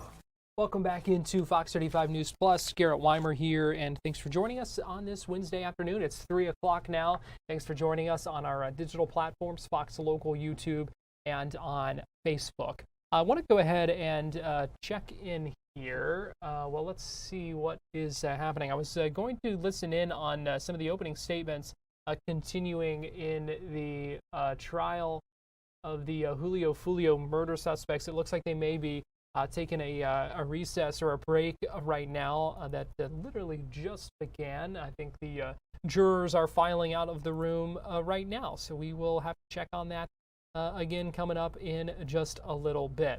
But I do want to go ahead and play back for you another high-profile hearing today in court here in Florida. We're talking about Timothy Hudson, the suspect accused of killing his stepsister, Anna Kepner, on board a cruise ship back in November. Today was arraignment. He was not in court himself, but his attorneys were. He's pleaded not guilty to those charges. Fox 35's Esther Bauer was down in Miami for that hearing, which lasted just a couple of minutes. She checked in with us earlier today on Fox 35 News Plus to talk more about what happened inside court. Very brief. I can tell you, Garrett, that it actually took us longer to get checked in through all the different security checkpoints than it did for that hearing. It was literally a minute 30 hearing, and all that happened was a defense told the judge he maintains his client is not guilty in this case and he wants to take this to trial. So that is all that was discussed. There was conversation briefly that both sides had received discovery, but the big question that everyone is asking, has just been pondering, is, okay, if you are going to trial, then are you going to lock this suspect up until that trial? And I can tell you that was not brought up once. So there was no conversation about the seriousness of these charges. We're talking about alleged rape and alleged murder. And there was no conversation about, should we put him behind bars until trial facing such serious charges? And now with the new details that he's going to be tried as the adult going forward, 16-year-old out of juvenile court, now is going to be facing adult charges. But Garrett, the judge did not bring it up, the prosecutors did not bring it up, and the defense did not bring it up. Now, as these attorneys left the courthouse right over here, I did try to ask them those questions. I wanted to know, why is your client not guilty? We wanted to know, what are prosecuting attorneys doing to ensure that he is put behind bars? They have called him a danger to the community in other court documents that we've seen filed. But as of this point, there is no conversation about a timeline for when they would bring him into custody. And Garrett, we've spoken with several legal sources as we've seen new developments in this case, and it seems like everyone we talk to is just stumped. They say cases they've worked with, cases they've been on. These aren't, petty theft. This isn't a loitering charge. We're talking about some of the most serious charges in terms of alleged rape and alleged murder.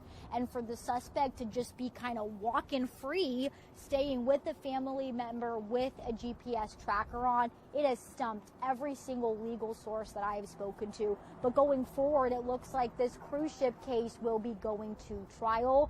And again, the defense maintains his client, which is Anna Kepner's stepbrother, is innocent in this case.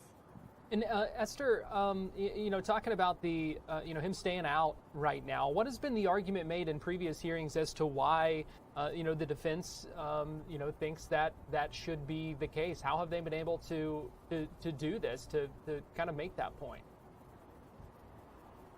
Well, they really made the case of, look, what we have going has been working. Keep in mind, he was tried back in February. That's when we've seen that video of him actually walking where I am right now, going from courthouse to courthouse with the hood up, with the public defender with him. But we saw him in court back in February. Since then, he was released back to that same family member that he's really been with since this entire cruise happened back in November.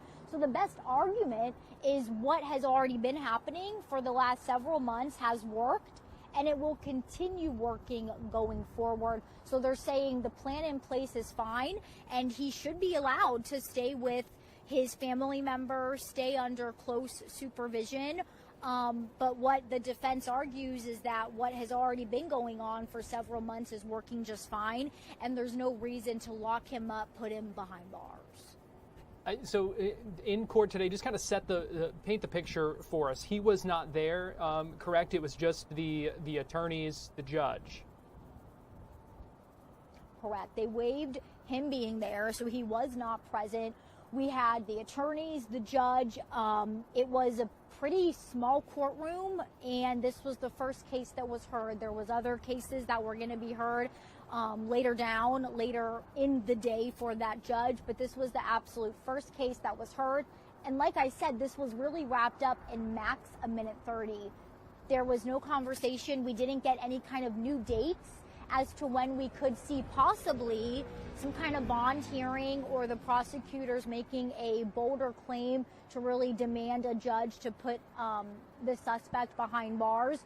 We will be tracking, though, any additional court filings. We'll see if each side will update something new, but very, very quick. And like I said, it was stricter to get through security and go through that whole situation than it was for even the court hearing to happen. And again, either side, as they're coming out of the court, neither side is making any comments. Both sides are sealed lips. They said the few details that they needed to for the judge. And when we tried to ask them questions about why their client is guilty, what the prosecution wants going forward, both sides are saying nothing.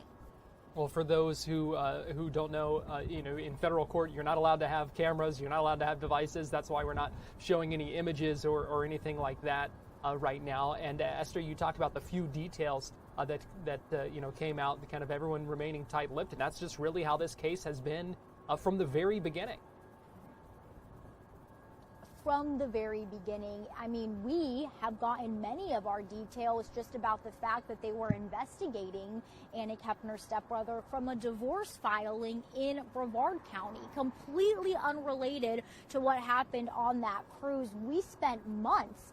That was the only way we were getting any information, because the suspect's father was working to get the other minor children that are currently staying with Anna Kepner's side of the family out of that home. So tight-lipped from the start, and it really looks like it'll be tight-lipped going forward until, if and when, we see this case go to the trial. As Fox 35's Esther Bauer joining us live from Miami earlier today. Let me go ahead and give you another live look right now inside the courtroom where 4 defendants are facing charges in connection with the death of Julio Fulio. You can see there are, if they were to zoom out here, just to kind of give you the lay of the land, because there are 4 defendants all facing trial at the same time, each one of those defendants kind of having their own table inside that courtroom where they sit with their attorney, their legal team, making their case. We've been hearing opening statements today in this trial and we'll hopefully get to listen in again coming up in a few minutes if they resume from this recess that they are in right now. We're going to take a quick break right now here on Fox 35 News Plus, but we'll be right back after this.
You're watching Fox 35 News Plus, streaming on Fox Local. Welcome back into Fox 35 News Plus. Garrett Weimer here, and thanks for joining us on this Wednesday afternoon. There were a few hearings throughout the day that we've been keeping an eye on Capitol Hill. One of those that we listened in earlier to was the House Ways and Means Committee, where they were hearing testimony from the Trump administration's trade ambassador, the Trade Representative Jamieson Greer, who spoke and has answered questions for a while about the Trump administration's trade policy. We did hear just a little bit ago from another Florida member of Congress inside that committee meeting, having their chance to ask some questions. We heard earlier from Greg Steube, Republican from Florida. Now you're going to hear from Aaron Bean, another Republican Congress member from Florida, speaking and getting the chance to ask some questions about Trump's trade policy. This was from just a little bit ago on Capitol Hill. To you, good afternoon, Ways and Means, and especially to our honored guest, Ambassador Greer. Welcome back. We're glad to have you here. Since the early 90s, America has lost over 90,000 manufacturing firms or plants or companies in the United States that either have closed or gone overseas because just they couldn't compete with foreign the foreign markets that are bringing things here to sell. With that comes the loss of over 5 million manufacturing jobs. Let me tell you what you and President Trump have done. You've said, enough. We're not going to stand for it anymore. We're going to jump in and put America first. So what you've done, and President Trump, you've prioritized American workers, farmers, manufacturers by expanding access to foreign markets and enforcing our trade laws. You've done it for a little bit over a year. And largely through your efforts and that of President Trump, you've secured dozens of commitments from other countries to eliminate trade barriers there, and also at the same time have brought back American manufacturing. And now we know made in America means things. So you've done it over a year, and let me tell you what you did. You set a record. You set a record for record American exports $3.4 trillion in 2025. Don't hold your breath, Ambassador Greer, that's going to be the headline on every newspaper. It should, because finally you're putting America first, and it's exciting to see. I know that it hasn't been easy just hearing today you getting grilled. Putting America first, you would think that would be an easy thing to do, but it's not. When we set up these agreements with other countries, though, you also know this, because I know President Trump knows this from his first term. We know that there are countries like China that don't play by the rules and will manipulate those agreements to sneak their goods and services here. We've done a great job of limiting them, but how do we, whether it's through the USMCA or through trade agreements, how do we ensure that China and other bad actors don't gain illicit access to our markets and further undermine our manufacturing, small businesses, farmers, and producers? Ambassador Greer. Thank you, and thanks for that vote of confidence. And I agree with you. You know, when we're exporting more than we've ever exported in 250 years of American history, and we see manufacturing coming back, I'm puzzled at others' reactions or disappointment in that. With respect to dealing with essentially trade cheating is what you're talking about. There are a few ways to deal with it. On the one hand, we have just enforcement in the U.S. We have Customs and Border Protection, who under this president are being very aggressive about identifying counterfeits, identifying transshipment, and taking action. So that's part of it. It's on your radar, though. That's what I want to know. 100%. It's on your radar, China, and for steel and other things that have components, we just want to make sure it is indeed on your radar screen. When you think of Florida, maybe you think of beaches, theme parks, or no income tax, but Florida, this has come to a shock to many people, is an agricultural state. We grow oranges, tomatoes, pine trees, and we also grow sugar cane. Right now, foreign countries are dumping their sugar in our country, and they're subsidized by their own country. It's created a dire consequence for sugar growers in Florida and really across the United States. What are we doing? Is it on your radar screen? What are we doing to protect sugar and other commodities like that can't compete? It is on our radar screen. We had a 50% tariff on Brazilian sugar that Democrats' attorneys general insisted on suing to take that down to destroy protection for American sugar. I've had conversations with many members of Congress who have the same concerns as you. So I'm working with USDA to figure out how our trade management of sugar imports can be better optimized to benefit our own producers. Thank you so much. We grow cotton in America, but we don't have the ability to process it and make it into underwear and shirts and footwear. The American apparel and footwear industry has great concerns that because we don't make it in America, we grow it, we send it overseas. When it comes back, humongous tariffs. Is that on your radar screen, and can we make some adjustments for American products that are added value elsewhere than come here? What say you, Ambassador Greer? So we have made adjustments, particularly in Central America. That's part of our cotton textile supply chain, to make sure that supply chain is preferential relative to Asia and other places. We want to have as much of that production as close to home as we can. Thank you. Ambassador Greer, thank you for putting America first. Mr. Chairman, I yield back. So that was just a little bit ago. Meanwhile, I want to get you live now to the Senate Health Committee. That's the Health, Education, Labor committee that is hearing from RFK Jr. Talking about some budget things for the Health and Human Services budget, and Ashley Moody, Republican senator from Florida, having the chance to speak with him and ask questions. So let's get you there now live. We're on in terms of health in this country. Takes a lot of guts to do that, and we appreciate it. And I think talking about where you're wanting to put resources is always a good thing. So thank you very much. I think the most important thing that you are doing is putting in the work, rolling up your sleeves, and trying to reverse course on some of the horrible statistics that, quite frankly, American is paying attention to more now than they ever have. And I think that has a lot to do with you at the helm. 30% of our population is obese. We rank highest overall in cancer burden, and we're seeing cancer rates skyrocketing, especially among our youth. We have over 500,000 cases of people with Alzheimer's. That's expected to go up to 1 million in the next few years. In my state and certainly across the country, people suffer severely from the oppression of chronic disease, and no one really wanted to look at the root cause of that critically within government until you started talking about it. You took the helm and started fostering, allowing, promoting scientific debate, true debate. And that's important in this country. I think during the COVID years, that became very apparent. You said it best in your testimony, nutrition is the bedrock of health. As a mom that truly wants to make America healthy again, I couldn't agree more, and I'm glad that we're having these hearings. And I wasn't surprised when you chose Miami, Florida as the place where you announced that you were going to engage hospitals and require that they actually serve nutritious food. I will never forget the time I was in the hospital with one of my parents, and they came in and I was asking what they should eat, what they shouldn't eat of the doctor, and they looked at the plate of food and they're like, none of this, none of this. And that's exactly why we were in the hospital. I thought that was very strange. But so many Floridians end up in the hospital because they've had a lifelong diet of ultra-processed, polluted food. And so how can we hope to heal people in a medical setting when the food we're serving them is nutrient deficient, infused with microplastics, pumped full of added sugar, artificial dyes?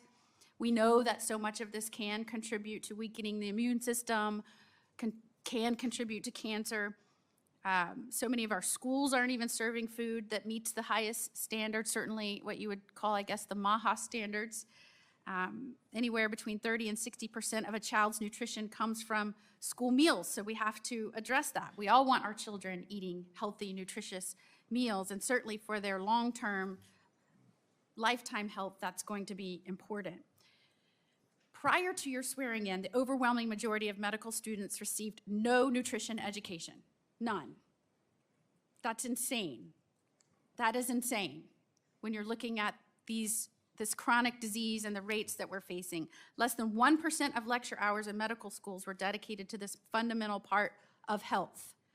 Just last month, you secured historic agreements with well over 50 of the top medical schools in America to require comprehensive nutrition education, giving our future healthcare providers the tools necessary to attack chronic disease at the most fundamental level. I'm so proud 6 Florida schools were part of this agreement, and they are very excited that HHS has invested $5 million to support the integration of this curriculum. So all in all, before you came along and thought to do these things and pushed for these things, we expected to keep working within the status quo and expecting our chronic disease rates to change. So thank goodness you came along. Florida wants to be ground zero for the fight for nutrition. I know our moms want that. I'm part of that caucus. And you and your team have grabbed the bull by the horns. You've partnered with industry. You're standing strong for our kids and for Americans. How transformative do you think that HHS's new nutrition guidelines combined with new nutrition education requirements for medical students will be for America? You know, 80% of young doctors today say that they feel inadequate to offer nutritional advice. And you have most of our 80% of our 90% of our healthcare costs are chronic disease that are diet induced. Upwards of 70% of type 2 diabetes can be cured just by changing diet or vastly improved.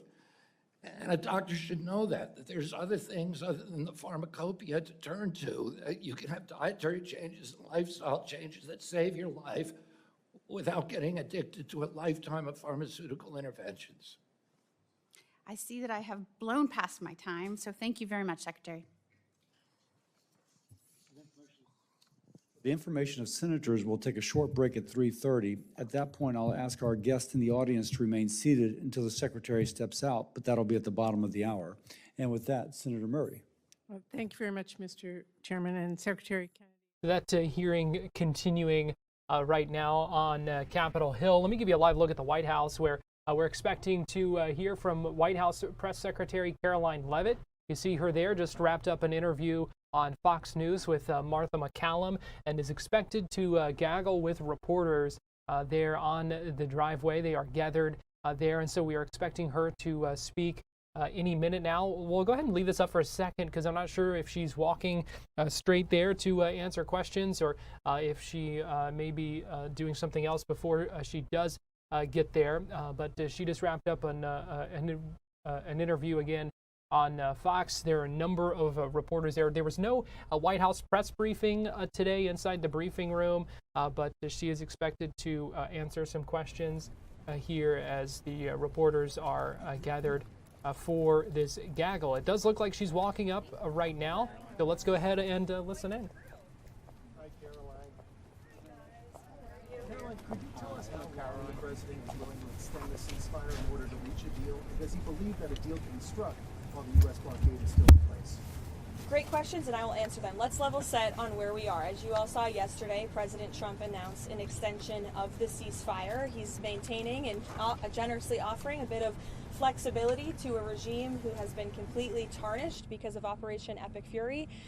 There's obviously a lot of internal division. This is a battle between the pragmatists and the hardliners in Iran right now, and the president wants a unified response. And so as we await that response, there's a ceasefire with the military and kinetic strikes, but Operation Economic Fury continues, and the effective and successful naval blockade continues as well, of ships and vessels that are moving to and from Iranian ports. We are completely strangling their economy through this blockade. They're losing $500 million a day. The Karg Island is completely full. They can't move oil in and out. They can't even pay their own people as a result of this economic leverage that President Trump has inflicted over them. So he's satisfied with that as we await their response, and we will see. The president has not set a firm deadline to receive an Iranian proposal, unlike some of the reporting I've seen today. Ultimately, the timeline will be dictated by the commander-in-chief and the president of the United States. Clear then who is in charge in Iran and who the administration is even negotiating with? Well, we obviously know who we're negotiating with because our negotiating team has sat down with those individuals in person. But obviously there's a lot of internal fraction and internal division, which again just proves the effectiveness of Operation Epic Fury in the first place. Their regime and many of its leaders for nearly 5 decades have been wiped off of the face of planet Earth. So again, the president's offering them a little bit of flexibility because we want to see a unified proposal to the president's very strong proposal, and he's made his red lines very clear. Again, the United States maintains control over this situation, leverage over the Iranian regime. Not only have they been significantly weakened and obliterated militarily, but they are losing economically and financially every single moment that passes with this blockade. So the president is going to continue to lead the free world, to run the United States of America as we await the Iranian response. John. Thanks a lot, Caroline. 2 questions. What's the ultimate goal of this blockade? Is it indefinite? And is the ceasefire that's in place right now also indefinite? Look, again, I'm not going to set a timetable for the president. He has not done that, and I won't. I know there's been some anonymous sourced reporting that there was maybe a 3 to 5 day deadline. That is not true. The president has not set a deadline himself. Ultimately, he will dictate the timetable. And again, he is satisfied with the naval blockade, and he understands that Iran is in a very weak position, and the cards are in President Trump's hands right now. Caroline, on the issue of Virginia redistricting, because he weighed in this afternoon raising concerns about polls. Why didn't he campaign more actively against this referendum? Why not spend time on True Social encouraging people to vote no before the vote, then raise concerns after? That's a question that's political by nature. As you know, I'm not part of the president's political team anymore. I do sit here at the White House as a government employee. Look, the president has a lot on his plate, a lot on his schedule. He did host a telephone call prior to the election the night before, but he's made his position on the result of this election clear to all of us. Mary Bruce. The president is not setting a deadline with this ceasefire. ceasefire right now, but this war has already gone on longer than he said it would initially. How long should Americans be prepared for this war to go on? Look, I think President Trump ultimately will dictate the timeline, and he will do so when he feels is in the best interest of the United States and the American people. Caroline. Sure, go ahead. Thank you very much. So in the same day, the president said that he doesn't want to extend the ceasefire and the bombs would start falling after the end of the ceasefire. And unilaterally, he declared that the ceasefire would be extended indefinitely. Iranian state media are openly mocking the President of the United States and say we didn't even request the extension of the ceasefire. What's the response from the President of the United States? The response is you guys all see a lot of different messaging coming out of Iran, a lot of different rhetoric and language from them. I would caution you to take anything that they say at face value. What we've seen is that what they say publicly is much different than what they concede to the United States and our negotiating team privately. I've said that repeatedly to all of you in the news media, and you should take our word for it. Another topic. There's been some reporting about a possible bailout for Spirit Airlines. Can you update us on those talks, and why does the administration think it's a